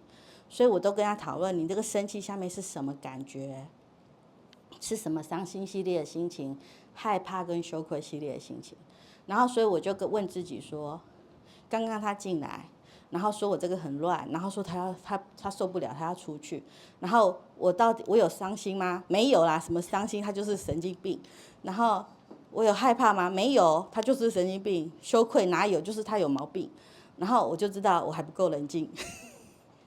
OK， 不够冷静，所以我就继续再休息个5分钟。我要讲这么细是，你们绝对也是这样，在你气头上的时候，你看不到脆弱的心情啦，所以你就是要再久一点，调节再久一点，所以我就再做正念呼吸久一点之后，大概5到10分钟以后，我说我再看一次，刚刚他进来说我这个很乱，他要搬走，我有没有伤心？好像有一点伤心什么？他好像在嫌我桌子乱。好啊，真的，他常常嫌我桌子乱，嫌我不够整齐，因为他是一个很整齐的人。好，然后，所以我真的有点伤心然后，所以真的有点觉得他在嫌弃我好，所以我真的有点难过好，然后，那我有没有害怕？有啦，就是觉得他好像在说我不够好，我很乱，然后他是不要我这个人的，然后我真的有点害怕，就是不够好的我他不要原来我刚气的是这个然后对啊，所以有羞愧啊，自我怀疑，觉得说就是我不是那一种随时都像他随时都弄很整齐的人，这样的我是被嫌弃的。好，原来我在难过这个，我知道了。好，原来我内在还是有那个受伤的小孩，觉得不够好的我会被遗弃，原来我在伤心这个，然后我就发现我真的，原来我被勾起这个痛，我才刚刚那么生气的骂他神经病，然后我知道了。然后我就跟自己在一起之后，我又看到一个画面，那个画面是我爸爸16岁的时候，我爸爸指着我鼻子说：“你这种个性以后嫁不出去。”然后我说：“对，我爸爸诅咒我，因为我是那个家里会顶嘴的那个小孩，其他人都是配合顺从的。然后我是那个唯一会跟他吵架，帮我妈妈骂他的那一个。然后我爸就说我这种个性嫁不出去，所以我发现原来我在害怕，我不是那种他叫我改我就整理给他的那个人。然后我是那个我坚持我要当我自己的人。然后小时候我爸爸就说这样的你不会有人要啦，你会嫁不出去啦，所以他勾起了我的惶恐。就是如果我不顺从配合，可能不会有人要我我发现天哪，原来勾起一个好大的痛，然后所以那个晚上我就跟自己的受伤在一起，好，才发现哇，原来一个小小的吵架，其实勾起的是原生家庭的痛，然后我先自我照顾，好，然后第2天我才去跟我老公说，我昨天跟你吵架，我后来发现，我昨天那么生气，是我觉得那个弄得很乱的我，你好像是受不了要遗弃我，然后我脾气不好，不太会顺从，你是不要我的，所以我很难过。然后这个有没有一致？有没有一致？然后我老公就吓一跳，说哈，你是这种感觉哦？我说那你不是这个意思哦？你不是这个意思吗？你就是说我乱，你要走啊。然后他跟我说不是，他说我是觉得我叫你收，你跟我说工作比我的感觉重要。然后所以我只好更生气的说，我也需要被在乎，所以你不在乎我的话，我要走咯。然后我还跟他说你神经病。然后他就觉得他这么强烈的跟我说他需要被我重视他的感受，然后我还骂他，他还说那既然你不重视我，我离开好了。他是逃避依附的然后他说，然后我还又骂他神经病。然后他觉得说他已经这么激烈的强调，我如果不在乎他，他是受不了的。我还不理他，所以他很受伤。然后我说哈，原来你是这种感觉哦，哪听得懂啊？因为逃避依附的人可能听得懂。好，我是焦虑依附的，我才发现原来他是这样想的。然后我才说哈，原来你是怕我不在乎，你觉得我的工作比你重要，然后我的感受比你重要。原来你觉得我说对不起，我不是要给你这种感觉。然后，可是我莫名其妙有个安全感，你知道吗？我本来以为他不要我，结果他是怕我不在乎他有没有安全感？是不是？然后他也好有安全感哦。他本来以为他对我来说不重要是 nobody，结果我跟他说我怕他遗弃我，然后我们就大和解了。从此之后，那一次吵完架，我们2、3年都没吵架，我怎么乱他都不会嫌我，就是他有安全感啊，然后他也知道我原来是重视他的啊。有时候吵架是吵这个没安全感吧，未必是那细节，同意吗？对不对？好，然后我要讲的是，你看哦，我们冲突会有个模式哦，就是那个冲突的，就是他跟我说桌子乱的收的时候，我表面是生气的，是拒绝的，但是我下面其实深层的情绪是我害怕，我有点伤心，他嫌弃我，对不对？有点害怕他不要我，然后那个是我未满足的依附需求，是不是？我想要的是感觉，就是感觉我是被接纳的，就算我这种脾气，就算我这种桌子很乱的，我想要被接纳，所以可是我的方法是我更激烈的跟他说我不要，然后他听到的是拒绝，然后他拒绝，他觉得他的情绪跟需求被拒绝了，然后他表面也是生气的，但是下面他其实是难过的，就是我跟你说，好像我不重要，我的需求不重要，然后不重要的时候，他那种我想要感觉我对你是重要的，你会在乎我的，然后他就用威胁，不然我要离开咯，然后我就更受刺激，觉得真的再次证明我不够好的你是不要我的，然后就有个恶性循环，对不对？可是如果你没解释没说明，就会这样。亲子也是一模一样哦。我刚刚举例是我老公，因为我比较难解释，第一个我不想卖我女儿，他们知道了会生气。好，对啊，可是第二个是，其实我跟我女儿冲突比较不常那么大。好，然后可是亲子也一定是一样的哦。OK， 好，然后有吧？你们点头的，就是有感觉到，对不对？有某种没有说出来的需求跟脆弱心情。其实我跟你说，我做伴侣咨商的时候，我就只是做翻译而已。我看到他们的表情，我就知道说，我其实知道你那个大呼小叫里面是希望他重视你啊。然后另外一个就是我知道你其实难过什么事他没看见，我都做翻译而已。然后翻译完他们就懂了，原来对方也是在跟我讨爱，跟依附需求，他们就莫名其妙的就好了。我说通常要3次，第1次都会怎么可能？第1次听到我不相信，第2次就真的好像是这样，第3次就好，我现在懂了。大部分要3次，你才会真的相信他原来跟我需求解读不一样。懂了要有改变，要有行动。我跟你讲，懂了的改变大部分是什么，你知道吗？都是强度变低。好，例如说，我本来是我就是焦虑依附的，他是逃的，不可能变形，他不可能变安全，我也不可能变安全。然后，但是呢，我本来很没安全感的时候，我的焦虑是8分，那我的8分的强度，他也只好8分的逃。可是我自从懂了，他逃不是不爱我，而是他用那个方法来跟我，就是让我们关系不会更糟。然后我理解了，我下次追的时候就可能剩6分，然后他逃也剩6分，我觉得好像真的是就是我如果没追这么严重，他逃也没那么严重。然后我又有安全感一点，我现在追3分，他逃3分，这样相处就超愉快。所以不是走解决，是走强度变低，互相了解。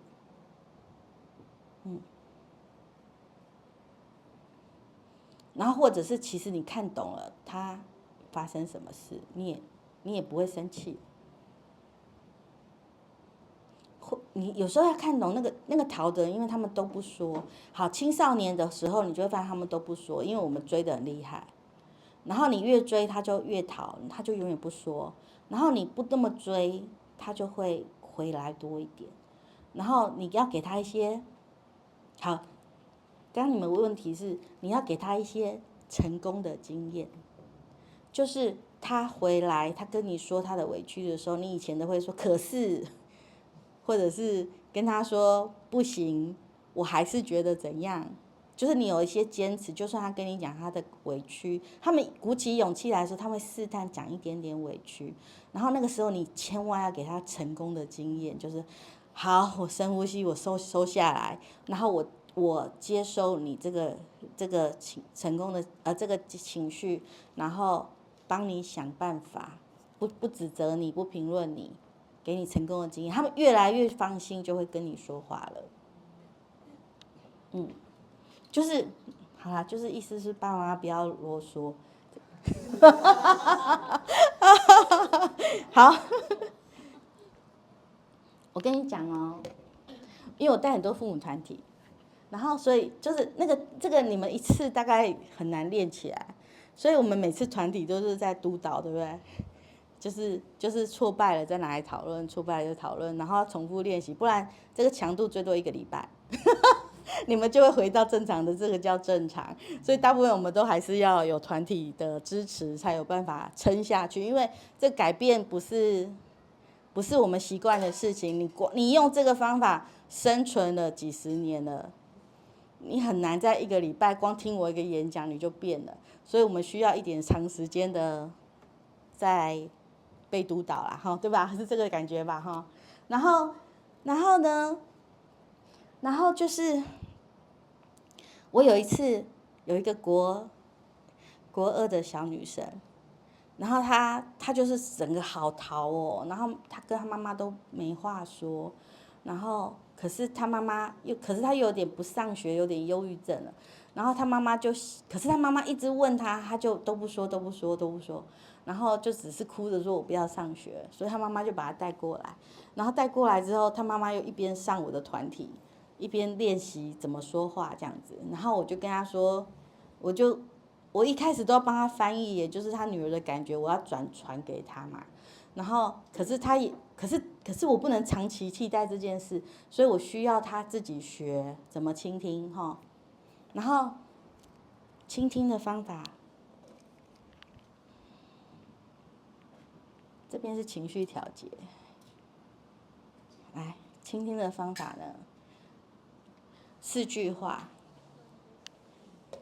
跟青少年说，我看见你的表情或者行为啊，你说说看你怎么了。然后我听到你说什么，重讲一次他的话，然后你这样一定有原因，你多说一点。然后我猜你好像是什么心情，你再多说一点，形容给我听。然后我知道，我懂了。然后不要给建议，不要给指导，不要给评论。练习这样说话，这样有没有很好朋友的感觉？闺蜜这样跟你讲，你有没有很感动？OK， 只讲这些，其他废话都不要说，只说这个哦。那会不会要承诺？啊？不要，他不觉得，不要给承诺，不用帮他忙，只要倾听就好。因为说真的，你这时候出手做什么事都不一定是他们想要的效果。OK， 所以你只要帮他消化情绪跟感受，他练习跟你讲话就好了。然后，所以我就教那个妈妈这件事情，就是你就说你现在看起来闷闷的，要不要说说看啊？我不想讲。然后我说我听到你说你不想讲，然后我猜你想要自己消化吗？或者是觉得跟我讲也没有用，我知道了啦。那就是你想讲的时候就跟我讲，一开始都要这样邀请哦。然后邀请1个礼拜，他就会发现你现在好像柔和多了，然后他就会开始跟你说。就是老师，我功课跟不上，然后他以前不敢告诉你的，因为你会跟他说来补习或是怎样，对不对？然后现在的话，他就说来功课跟不上，那个感觉讲给我听，就是同学都会啊，好像很轻松，只有我不会，我就怀疑自己很糟啊。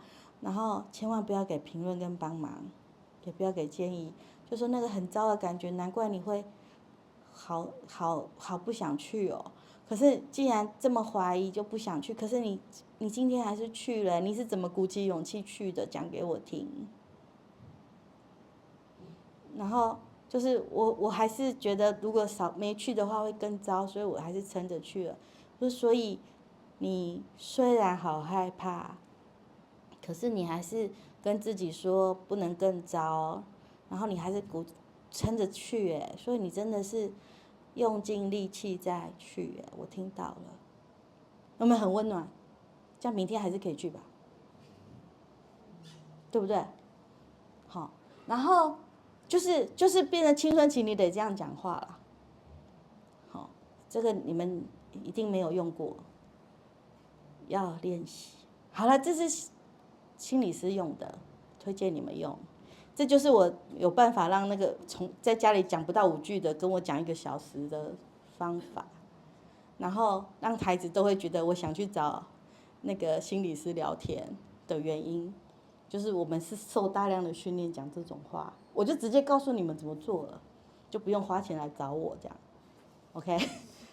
可是这些句型请记起来哈，可以拍照，要 PPT 也可以给你们。好，就是好，然后有那个小女生来找我的时候，我就是这样跟她聊天的，然后她就会感受到我的，你们有发现我讲话里头还有很大量的肯定，有没有？是不是肯定她？其实就算这个心情，她还是去了，说给我听，你怎么做到的？然后那个小孩考46分，我都可以问他说，你46分你怎么考到你觉得你英文很烂，你怎么考到46分的？是真的都乱猜就有46分，那你运气很好也可以肯定哦。就是我是这种怎么猜都可能是0分的，那你可以猜到46分，你怎么猜出来的？有没有技巧教我？真的，我会问孩子这件事，我对不对？对吧？就是判断也不是随时都有机会就这样，那真的是你常常烧香拜佛也有可能，然后你告诉我怎么做到的，我也是问这件事哦。然后可是你说46分，那你怎么维持的？然后那你感觉你是喜欢的，还是你觉得你够了，已经够累了？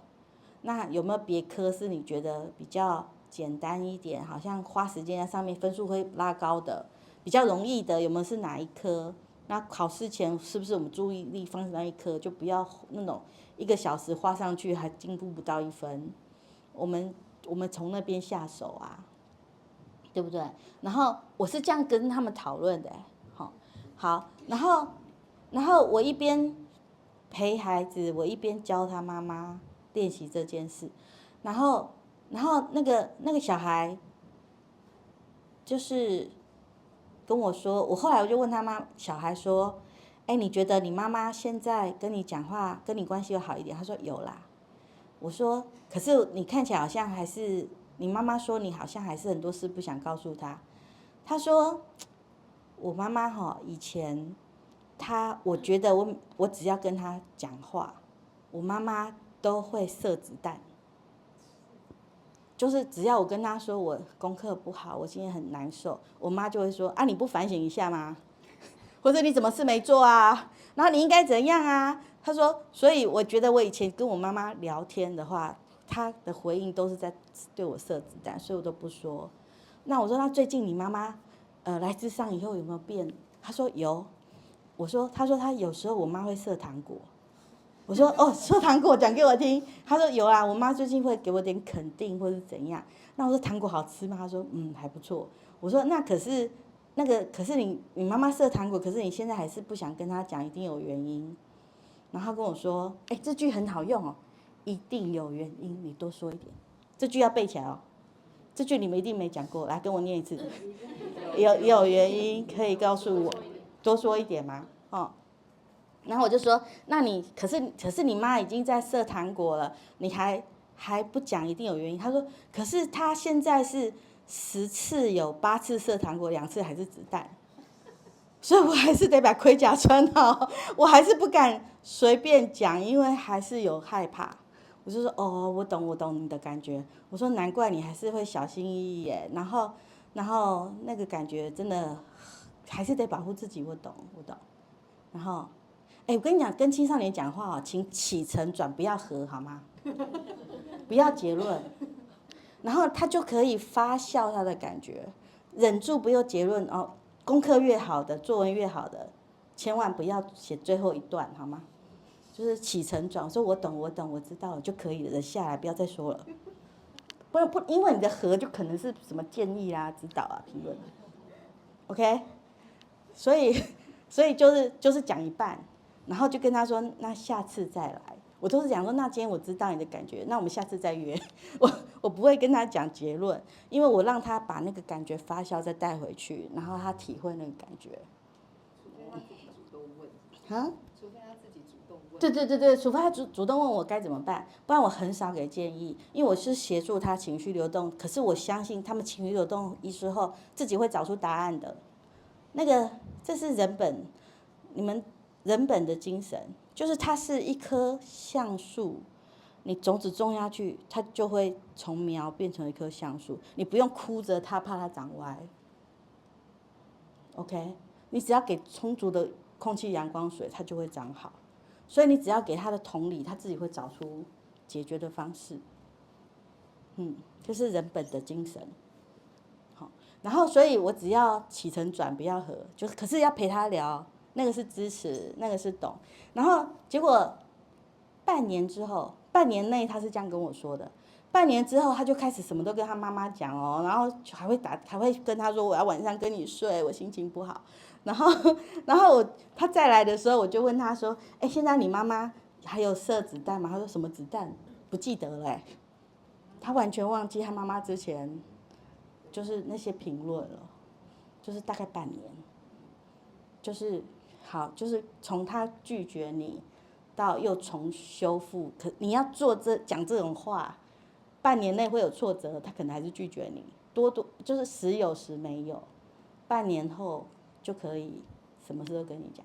那男生跟女生是都差不多。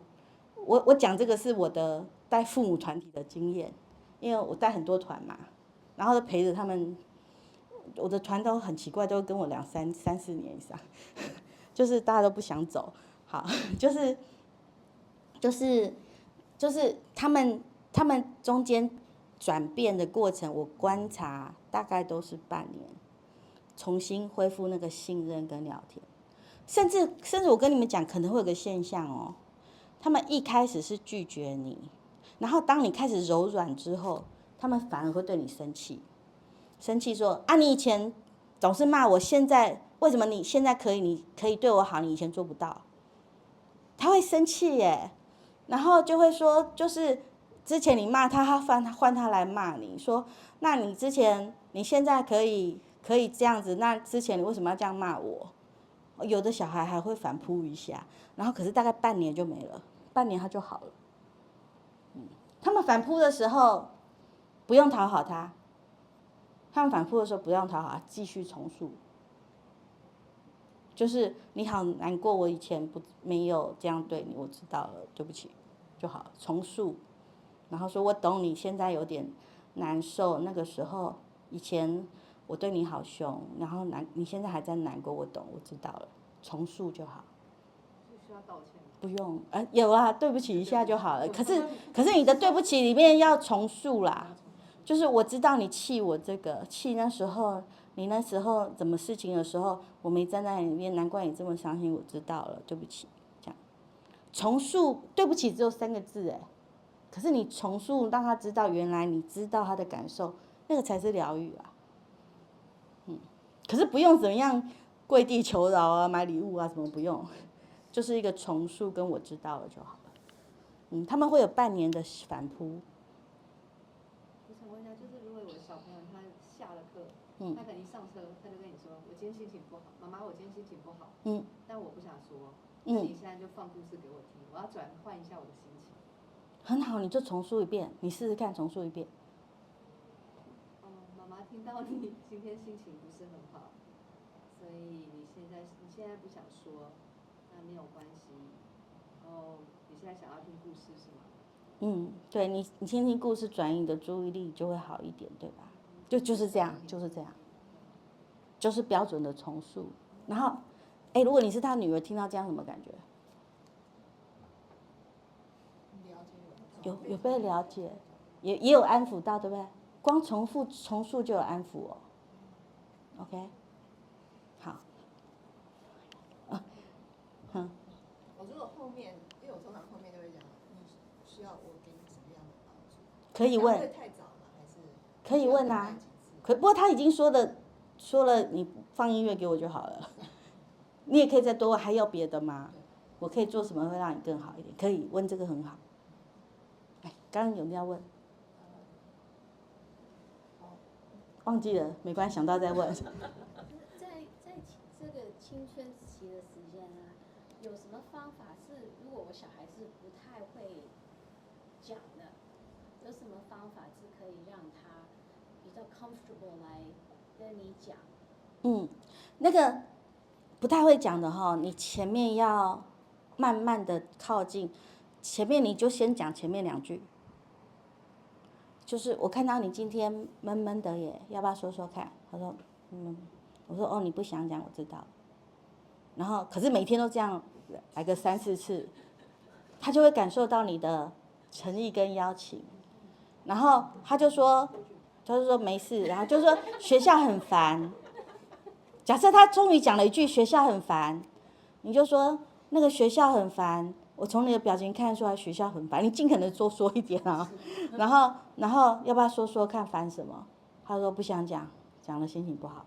我说好，你现在能做的是先别想，怕你讲的越多心情越不好，我有点懂。然后他这样有没有也是温暖？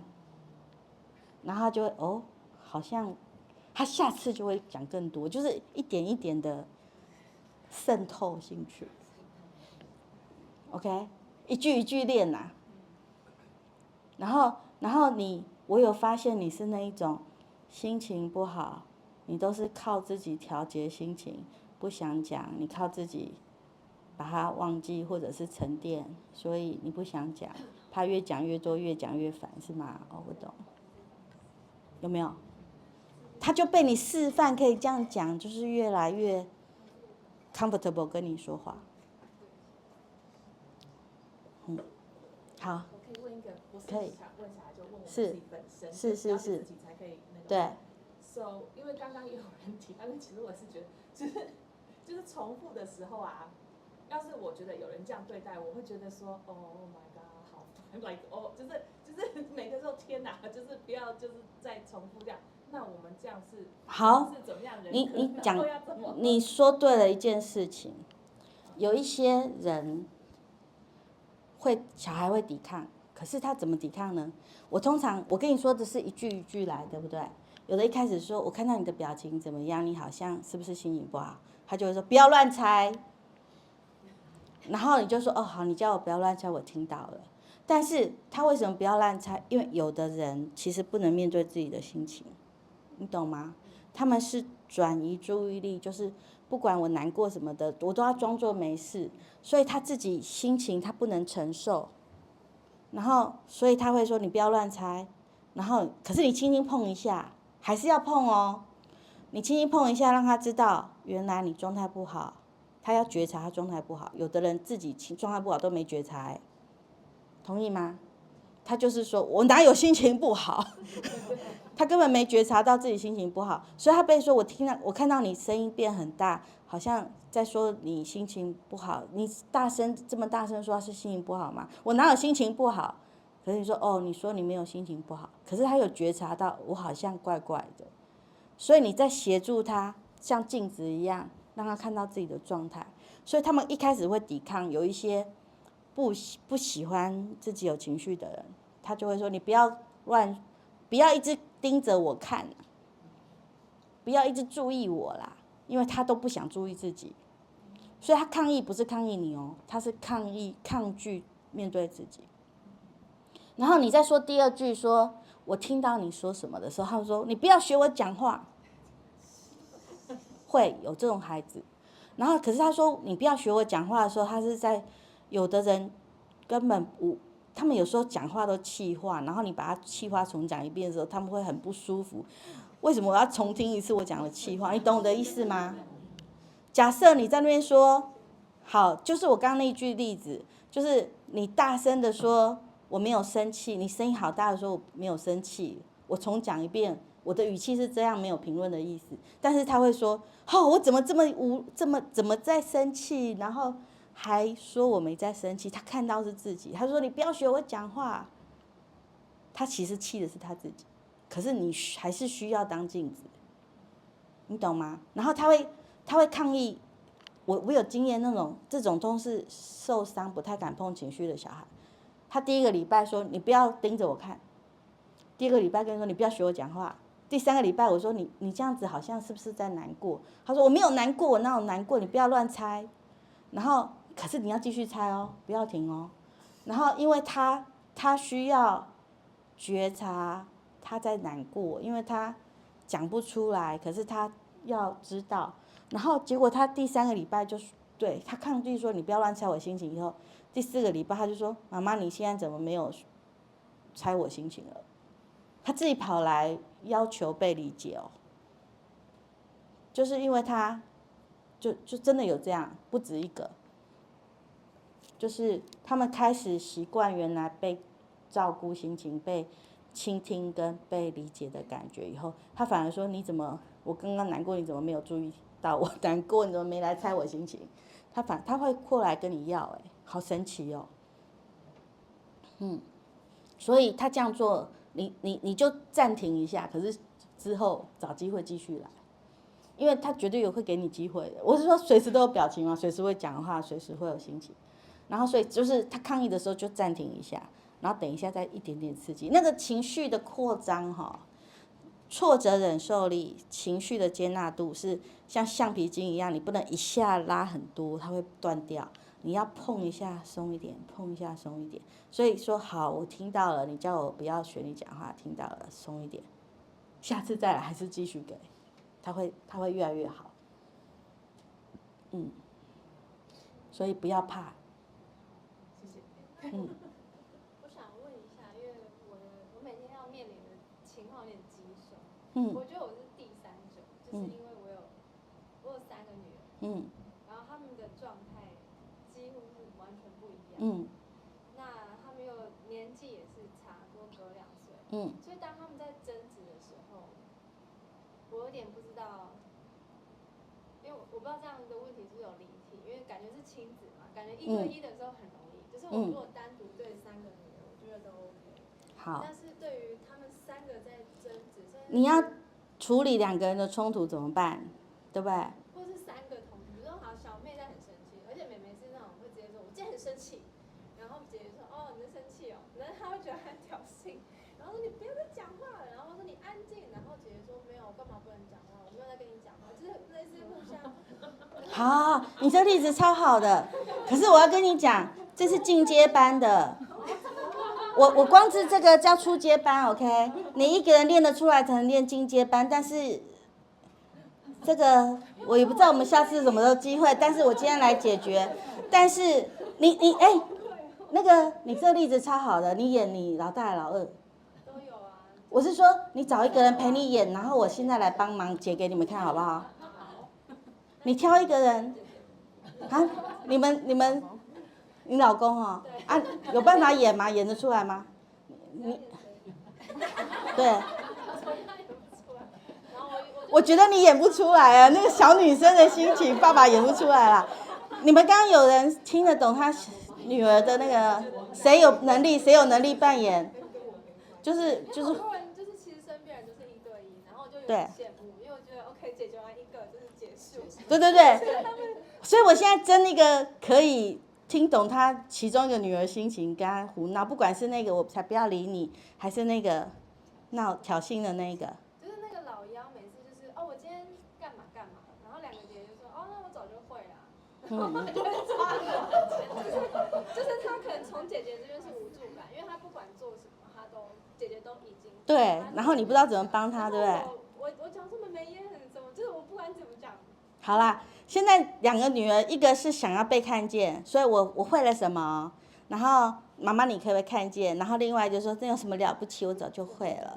然后那个就是那个也是要被看见，就是你会的，你讨爱的，我也早就会了。有没有人可以演其中一个？你就来。好吧，我试试那你要演那个你有什么了不起的那个，还是讨爱那个？两个都讨爱不是吗？对对对，你要演那个有什么了不起的，还是？是看姐姐。好好好好好，好，那你们两个就吵一下，然后我来做妈妈。我做妈妈。妈妈，我跟你说，我今天很生气，但我不知道为什么，反正我就是在生气，哈哈哈。没关系啊，你就自然，你觉得想怎么反应？就是我大女儿可能就是这样。姐姐好一直笑我，姐姐又一直笑我。你生气，姐姐一直笑你。对，她每次都笑我。姐姐这样笑你什么感觉？我不想听她的声音。我刚来不及。你不想听？对，她光笑你就受刺激啦。对。你不想听姐姐这个嘲笑？对，或是两个姐姐同时在笑，她们好两个一直笑我。那个姐姐这样笑你是什么感觉？我很生气，我不喜欢，我不想看到她。那个生气，听。对啊，你不想听，我听到了，但是你多帮我一点，你那个生气姐姐嘲笑你，是有一种他们觉得你很糟的感觉吗？对啊，因为她又一直说我怎样，说我怎样。所以姐姐一直说你怎样的时候，你其实是很难过的。现在会一直插嘴哦，因为。你就插嘴啊，你自然啊。明明我们班怎样，她又一直要说他们班怎样。所以你每次讲话的时候，姐姐一直嘲笑你，你其实很难过对，的。而且她一直打断我，我都不能讲了，我就会忘记我要讲什么。她常常打断你的时候是什么感觉？是什么感觉？哎，我这样子插不进来。她一直插嘴的时候是什么感觉？我陪你想一下。姐姐一直插嘴的时候是有一种好像你讲的话不重要，她一点都不想听的感觉。对，而且我就会忘记我要讲什么。就很难过，好像她根本没兴趣听你要讲什么。笨啊，你看。是不是？所以你不喜欢。一下就忘记。所以你很好，所以你们两个觉得，对，就是这样子的例子。然后他们好像就在嫌你很笨，嫌你说话不好，所以你很难过。你可以看着他们两个，跟他们说，你们这样子跟我讲话，我很难过嘛。你看着他们两个说。我喜欢你这样说，你每次都这样。他说别人说自己啊。好。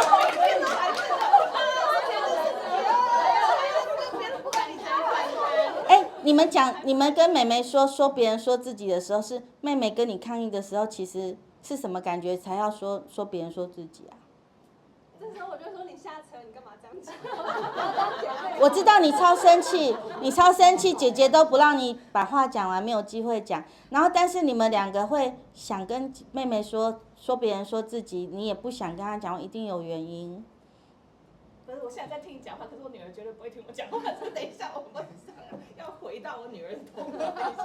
等一下。对，可是我光这样讲，你们都会思考。对啊。对不对？就是你这样讲，一定在生气什么？你就是一定有原因，你才要跟妹妹这样说嘛。你们生气是什么？你刚刚说别人说自己，有一种你也觉得妹妹在讨厌你是吗？我才不知道她是心里，对不起。没有，我就算这样子问哈，对，你不知道，可是你自己会不会思考，我到底怎么了？有没有反思？对不对？所以，对你跟妹妹这样讲，一定有原因嘛，就是那句一定有原因嘛。你要说别人说自己的时候，一定也是不舒服，那个不舒服是什么？你说说看，是妹妹给你什么不舒服的感觉？所以你想跟她说，你说别人说自己，是感觉妹妹好像讨厌你吗？我猜。我好难当。等一下，你比较会。试试看。二姐来一下。卡住了，他们有时候你就算了，就在这里算了，因为他们回去会思考。懂意思吗？这样子冲突也来，这样冲突是不是也没了？因为我尽量不想要选边站，因为我知道千万不能选边站。我没有选边站，对不对？对。我每一个都是你说这句话有原因，说说看。啊，你这样讲是什么感觉？我知道了。他们会插嘴怎么办？说我先讲的。然后你先讲，你会跟他说等一下，我等，你也可以喊等一下啊，说你等一下，我知道你想讲，然后但是我这边听完就会回来，你也可以这样说，然后可是真的会回来嘛？那你讲完，啊，换你讲啦。你刚刚这样子，你想要弄妹妹，一定也有不舒服，才会这样做。说说看，那个不舒服是什么？他有可能会讲说什么啊，我才不要听你讲，我不要听你说，这样。你不想听我说，是你也怕我不喜欢你吗？怕我在指责你吗？所以你不想听我说，所以你常常有被我骂的感觉，是不是？所以不想讲，也可以，有没有？就是好了，就是我看谁我就讲他的心情，重述。可是我里面没有嫌弃，对不对？就是我猜你讲这句话是什么感觉，我就猜猜看你为什么要讲，是不是这样啊？如果不是，你也会告诉我不是。如果我是这样想，然后例如说我觉得你是难过，说不是难过，是很烦，你就说那个烦多讲一点。然后确认你是这个烦的时候，我就说那你可以看着他的眼睛告诉他吗？请他自己说，不是我跟妹妹说，那你知道他很烦吗？不能这样哦，是那你看着他眼睛自己告诉他，你这样子让我难受。然后你告诉姐姐说他这样讲的时候你很伤心，你看着他，我站在你这边，你跟他说，然后你的反应我也是那什么感觉再多讲一点啊，你这感觉来你自己也看着妹妹跟他说。这样冲突处理有没有？也是被同理，跟是不是不太一样？嘿，这是进阶班、高阶班，我先示范一下。啊？试试看啊。好，什么感觉？应该什么感觉？那个时候已经很烦了。我跟你讲，我本来我的 PPT 呀，有一段是要教你们怎么调试心情，你知道吗？怎么稳定心情？因为你要做这件事，心情一定是要很稳定，所以我本来要教你们怎么正念减压，怎么调试心情，这样子让自己不焦虑，你才能够做到这种重塑。可是我跟你们讲哦，今天来不及讲正念减压，但是我跟你们说，你光是心里想着我要重塑，你就平静了，没时间生气耶，对不对？是吧 ，Janice？ 对不对？就是你脑袋想说我要想想看怎么重塑的时候很忙，根本生气不起来。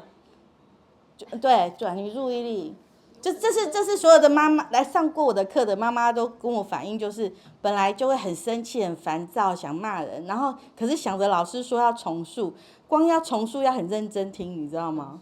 然后一认真的听，还要重塑的时候很忙，太忙到都忘记生气。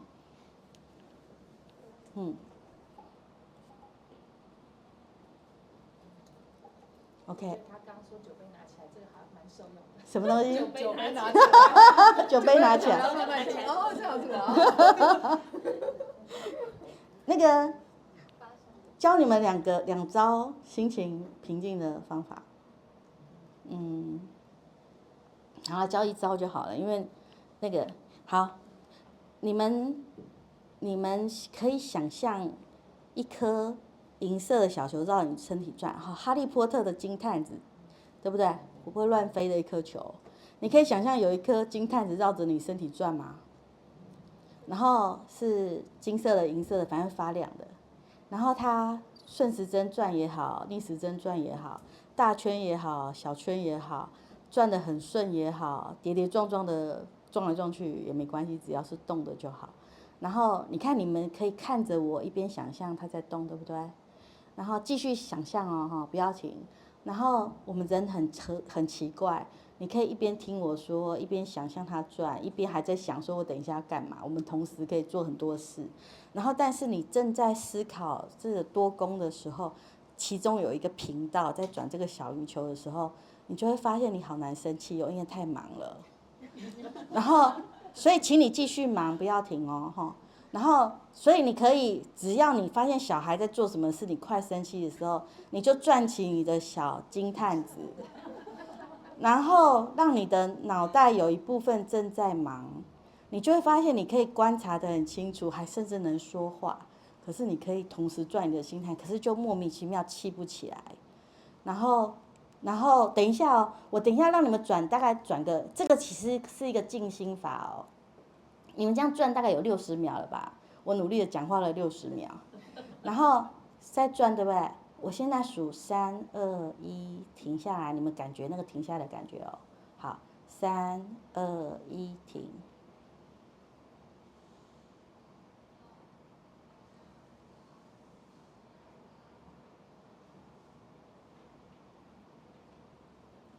停下来什么感觉？空。那个脑袋小剧场，本来想很多事，对不对？很乱。然后你规律的忙之后，我喊停之后就变空。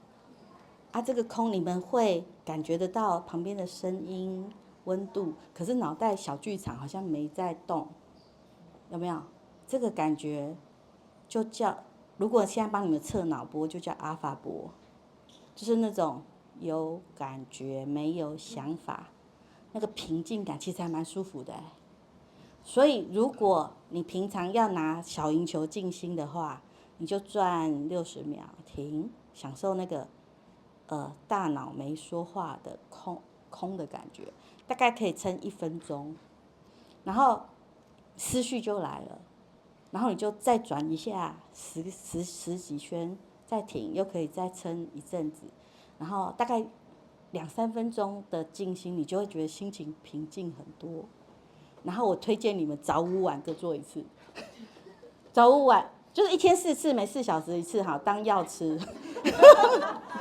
就是你起床的时候、赖床的时候，或者做早餐的时候，这个可以一边做早餐一边转吧。然后一边做，对不对？然后吃完饭的时候，这个做完睡着很好睡哎。然后接小孩前再转一下好吗？然后你就会有个平静感，然后累积久了，你会发现你不太容易生气哦。就是那个阿法波很镇定脑神经，就是因为我们有时候有些创伤反应，那个杏仁核很容易激动，可是你阿法波可以让那个杏仁核的敏感度下降，然后你多做几次，你就会发现好像不太容易，平常会生气的事不太容易生气。我本来还想教多一点，反正下次啊。好，我先教你们一个最实用的这一个，然后所以你们每天累积个，其实1、2分钟可以吧，没有很久啊。好，没有叫你们坐下来静盘腿40分钟，你只要1、2分钟，然后可是你多几次，然后你就会体验那个平静的感觉，然后你的那个阿法波会让我们，因为有时候我们是直觉反应，就是看他这样就想骂人，看他这样就生气起来，啊，那个直觉反应写在你的程式里头，都做了几十年，所以很容易自动发生。然后你要让它自动发生慢一点，你要练这种静心，就是有一点阿法波的东西。其实基督徒的话，那个祷告、听诗歌也会有这种感觉哦，就是那种安静平静的感觉。其实那种涂鸦有没有？就是那个当下你涂那个颜色小小的，什么曼陀罗什么什么的，然后那个时候你就专注一件事，那个时候没办法东想西想，就是要专注跟这个空都可以有阿法波，所以。然后你多有这种经验，或者做那种什么瑜伽课啊，瑜伽课是注意我手在哪里，动作在哪里，现在肌肉在干嘛，那一种专注。好，游泳也是很专注的运动因为你没有注意，还不知道怎么换气。然后就是各种的专注当下或者是空的事情，会让你有个平静感，然后会常常沉浸在平静感中间，你的那个激动的阿法波会好一点。然后。要一边做事情的吗？没有，你静下来更好。我是说，你可以让自己有一段时间，就是大脑先空，不要让大脑小剧场一直在跑，有点像电脑稍微关机一下，让它重开机一下，然后那个安静的感觉，然后有这种安静的感觉，累积久了就会平静。好啦，我跟你们讲一件事，因为今天没空教。来，这个叫正念呼吸，今天来不及教，我试试看，我等一下讲讲看。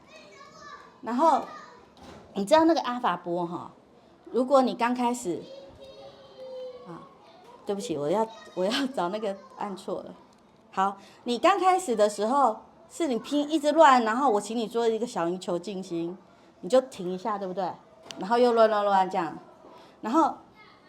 如果累积练习时数20小时内是在这里，可是如果做正念呼吸、正念步行练习，只在此时此刻当下，累积的时间久一点，阿法波沉浸脑细胞沉浸在里面久一点，你会到这种状态，就是稍微练一下，你就可以一直在活在当下，没有想太多事情，然后可是又烦起来了，然后又再练一下，又可以有一段时间不烦，然后又莫名其妙烦起来了，然后就是20小时内是这样，这样已经够舒服了啦，够舒服了。然后我是练了70到100小时以后，我是随时都在正念当下，然后不太烦恼，就是看那个新闻什么地震什么的，我就地震没感觉，然后可是偶尔一件事情让我乱一下，我又回来了，这样，懂意思吗？所以这个是要累积的，可是你们先从，我是说4次的话也累积10分钟了吧，对不对？早午晚4次就累积10分钟，然后从那边慢慢累积，好啦，一天累积30分钟要40天才有20小时哦，30分钟要40天才有40天1个多月才有20小时才能到这里哦。好，然后所以刚刚那个是短短的，可是比较就是破碎的时间可以拿来练，然后但是有一个叫正念减压，可以讲吗？不是，时间够10分钟，我来得及。好，正念减压有听过吗？正念减压是这30-40年来美国最夯的心理学。我前阵子又去上那个某个美国的 San Diego 大学的某个训练，然后他们就在说美国现在心理学显学就是正念减压，就是大家都在心理师都要会这个，或者大家都在教这个，然后台湾也教了7-8年了啦。好，然后什么叫正念减压嘞？正念减压，我这个叫正念呼吸，可是我觉得正念步行比较简单。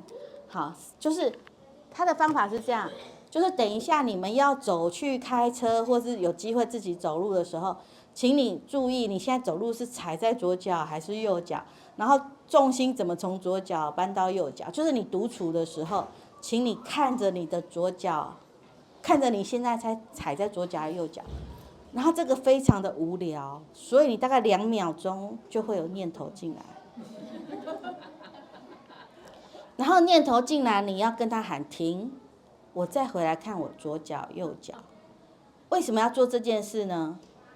他在训练一件事，例如说你的担心，会担心就想半小时停不下来，对不对？生气会气很久停不下来，对不对？然后你要叫你自己说不要气了，不要担心，那个做不到，那个就像叫你举重50公斤抬不起来，对不对？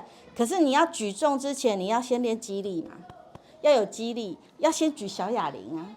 所以正念减压是在练各种小哑铃，就是有念头停，回到当下，有念头停，回到当下，就是举一个一个的小哑铃。所以你走了5分钟的路，大概就是举了15个小哑铃了，是不是？然后你就这个是练习脑部的肌力，控制自己思绪的肌力。然后它很神奇哦，我建议要走就走15分钟，你会看到变化。你会从2秒钟就有思绪停，注意现在当下，再2秒钟又冒出来再停，注意当下，到发现5-6秒才有念头停，注意当下，然后变7-8秒。然后变10几秒，莫名其妙的走到一个0，也没再注意你左脚右脚，就是好放松的在走路的状态。那个时候就有阿法波了。然后我最喜欢的叫做正念跑步，我都做那个超慢跑。然后超慢跑的时候，我就注意我现在手怎么动，或者我现在吸气还吐气。然后只要有烦恼思绪，在想等一下要干嘛，我就喊停。我现在注意我现在跑步的时候的动作。感觉，然后可是几秒钟又想别的事了，就喊停，我再回来看我的动作感觉，然后再跑个10分钟，我就会发现我是很轻松的呆呆的跑，然后很舒服很放松，可以莫名其妙跑1个小时人家跑那个什么，那个马拉松，跑到有新快感，很享受，就是这样做的，然后就是跑到有阿法波的感觉。然后所以我都一边运动一边累积阿法波，那个就算在刚刚那个里面然后它所以我说游泳跟瑜伽它本身就是一个正念的活动，因为你有思绪就要回来注意你的肌肉在干嘛。然后你如果睡觉的时候就不用起来走了，你就注意你现在吸气，你看一下你现在吸气哪边肌肉在动，哪个骨头在动，所以你才能扩张这样。然后哪边吐气的时候是哪边肌肉跟动作在动，那你是肚子在动还是腹部在动的这个感觉，注意力放在这边，然后有念头来就观察一下现在在吸气还吐气，然后我会发现观察个20下就睡着了，蛮好睡的。然后你就在阿法波中睡觉，就是因为睡觉有时候在担心嘛，然后担心的时候就喊停，我看我现在在吸气还吐气。然后又想担心，停，我再看我现在吸气还吐气 ，OK， 然后这个叫正念减压的练习，好，这个是方法。然后我要跟你们讲心法，心法就是怎么把念头停下来。心法是这样，好，脑袋小剧场呢，常常做4件，里面放4件大事。我把思绪叫脑袋小剧场，可以吗？脑袋小剧场常跑4件事。第一件事情是懊悔过去，那个时候多做一点什么就好了，或者少做一点就好了，对不对？就跟自己说，又不能坐时光机回去改，停，注意现在当下，我把现在当下做好就好了。就是之前自己很蠢，说错了什么话，又不能坐时光机回去改，停，现在当下，我想想我怎么样跟他维持最好的关系 ，OK？ 然后或者是觉得啊，那是为什么他这样说，是他对还我错？真相是什么？记得我跟你们讲，真相不是因跟果，还是很多的因素。所以那个真相为什么？发现你在问为什么就喊停，不要想，想了也没用，太多可能。注意现在当下，怎么解决现在当下就好。然后还有他说的对还是我说的对？那个世界上的真相，每个人不一样。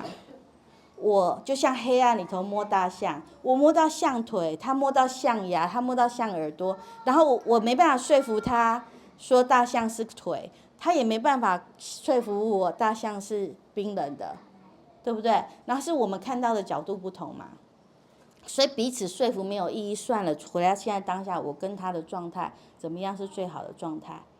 所以发现自己在懊恼过去就喊停，注意当下，可以吗？好，然后发现你的脑袋剧场在担心未来的时候，就跟自己说，如果发生那件事，那个时候的我，彼时彼刻的我，还是现在的我，那个时候的我跟现在一样聪明，那时候的我还是一样会想办法解决问题，所以我不用现在想着等。我信任我自己，任何时候都会用最好的方法去解决事情，所以我不用先想着等 ，OK？ 例如说，你担心你的小孩，就是他会不会什么要念那个学校会不会不适应，你就说他真的到念那个学校的时候，我还是会想办法协助他适应，所以我信任我自己，我不用现在想着等 ，OK？ 然后所以信任自己啦。然后就不用先推论20种可能在那边烦恼，那个 CP 值很低耶，最后只有1种嘛，而且那不一定发生。然后，所以你干脆不要，只要信任自己，任何时候你都会去处理它，甚至你现在做得好，以后说不定那时候比现在更聪明，或资源更多，是不是？所以就回来当下就好，不要担心未来，反正每个此时此刻过好就是好的未来了啦。所以就跟自己说，担心未来停，注意现在当下。然后担心未来，有时候会觉得我一定要坚持什么事，要注意什么事，我怕我忘记。如果你做完正念减压就忘记的事，表示它不重要，就断舍离，好吗？如果很重要的事，你怎么做正念减压你都会记得，对不对？那就继续做。真的很怕忘记，吸在手机里，好吗？然后就把它先放一边，然后。对啊，你忘记了。如果是你已经跟自己说我一定要买酱油，可是你经过全联也没走进去就回家了，表示今天没酱油真的没关系，就断舍离啊，可以吗？放过自己，不用一定要好那个酱油都在家里 ，OK， 就断舍离，好吗？好，然后这是担心未来的时候的方法，然后再来呢，脑袋小剧场还有2个，一个是怪别人，一个怪自己。好，怪别人呢，骂他5句就好了。他今天白目，你骂5句刚好1比1。可是如果你骂超过5句，就会把他1分的错想成5分的烂，然后翻旧账，把他想成100分的糟，然后等一下就跟他离婚，就会提说要离婚，是吧？是不是？然后所以跟自己说骂他骂5句之后，我就会跟自己说骂过了停，骂过了停。然后而且骂别人的时候，我会跟自己讲一件事情：今天他的白目是1颗鸡蛋，昨天的白目是排骨，前天的白目是牛肉。然后你称过了牛肉就该拿掉，称过了排骨就该拿掉，因为你每天都有骂啦，对吧？然后可是你如果牛肉跟排骨都没拿，今天就特别重啊，那不公平啊。所以你其实称过了就拿掉，今天只骂鸡蛋这么重就好，可以吗？好，所以骂别人是这样觉察，就是骂小孩也是。就是只担心他今天的，不要把前几天都拿来担心，那时候都担心过了停放过，只担心今天的，可以吗？那骂自己一样哦，也不要骂前天的、昨天的自己哦，只骂今天的，可以吗？然后骂自己也不要骂超过5句，骂自己有2个好处，第一个好处是不要再犯错，对不对？然后第2个好处是，我是有道德感、会反省的人，证明我是有道德感的人，同意吗？然后你骂自己5句就有道德感了啦，骂5分钟、5天、5个礼拜，道德感没有加倍，好吗 ？OK， 骂5分钟就有道德感了，你就是有道德感的人了，不用怀疑，然后就停。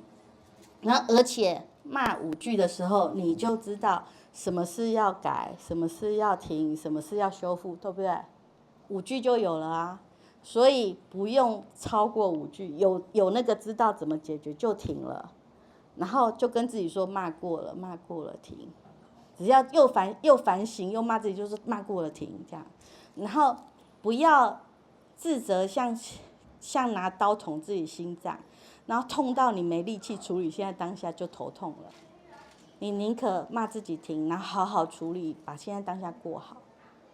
OK， 所以你用这个来看正念减压，就是你是一个正在呼吸的山，然后你看到一个担心未来的灰云，就看到它，不要跟着它跑，也不要抵抗它，就说哦是灰云，可以，我注意，我现在在吸气吐气，然后又看到一个懊恼过去的白云，就哦是白云，不跟着它跑，也不抵抗它，就停下来，我再看我现在当下在吸气吐气，这样重复的练习，这个叫做正念减压。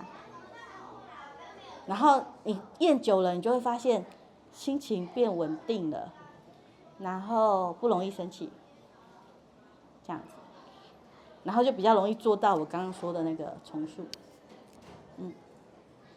OK， 有没有什么问题？哦，对，哎，我刚问的那3个问题，切过来看一下嘛。其实我刚都回答了吧？我觉得应该有吧。我看到那个题目的时候，我就想说，哎，这本来就是我今天想讲的啊。好，谢谢你。然后他就是当孩子在盛怒当下拒绝任何帮忙的时候，如何陪伴他用5指3呼吸法缓和情绪？好，这个5指3呼吸法呢，如果我跟你讲哦，小孩盛怒的时候，小朋友你跟他说，我是说10岁以下的，你跟他说你现在生气，跟着我来吸气数到10，数气数到10，10岁以下的会听你的。青春期的时候没用了。我是说，这个是你可以教他，但是你叫他跟着你做，他不会听。然后所以盛怒的时候要走的是翻译路线，就是他如果说就是都没有人喜欢我，然后你就要说，我听到你好难过，说没有人喜欢你，你用重述的方法稳定他心情，懂吗？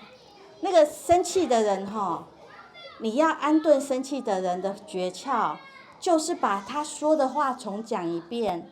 这个很有趣哦，我自己有发现，大部分我80%生气都是因为我讲的话对方没有想要听，同意吗？所以如果我把他说生气的时候想的话再讲一遍，他发现他的话被我听到了，他就会 calm down 下来。所以他生气的时候，他说都没有人要跟我在一起，你就说你好难过，都没有人要跟你在一起，他就会觉得被听懂，他就会小声一点点，他就会说，对，我就是一个讨人厌的人。你就说你好伤心，你是讨厌的人，就诀窍是情绪先放第一个。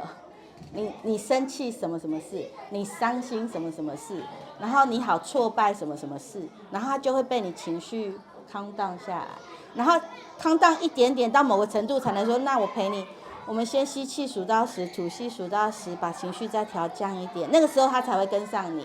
你最生气的时候是做不到，但是他就是你要用重述方法把他生气降下来之后，你才有办法带他做呼吸法调试心情，调试完以后继续跟他说所以你其实生气在害怕什么，在难过什么，在自我怀疑什么，我懂，这样子去安抚他，这样子 ，OK 吗？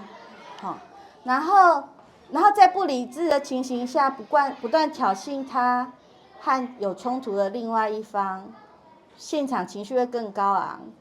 然后怎么引导他在安全环境下离开现场跟冷静下来，那个就是大概是你跟那个猪队友吧，是不是？或者2个小孩嘛，对不对？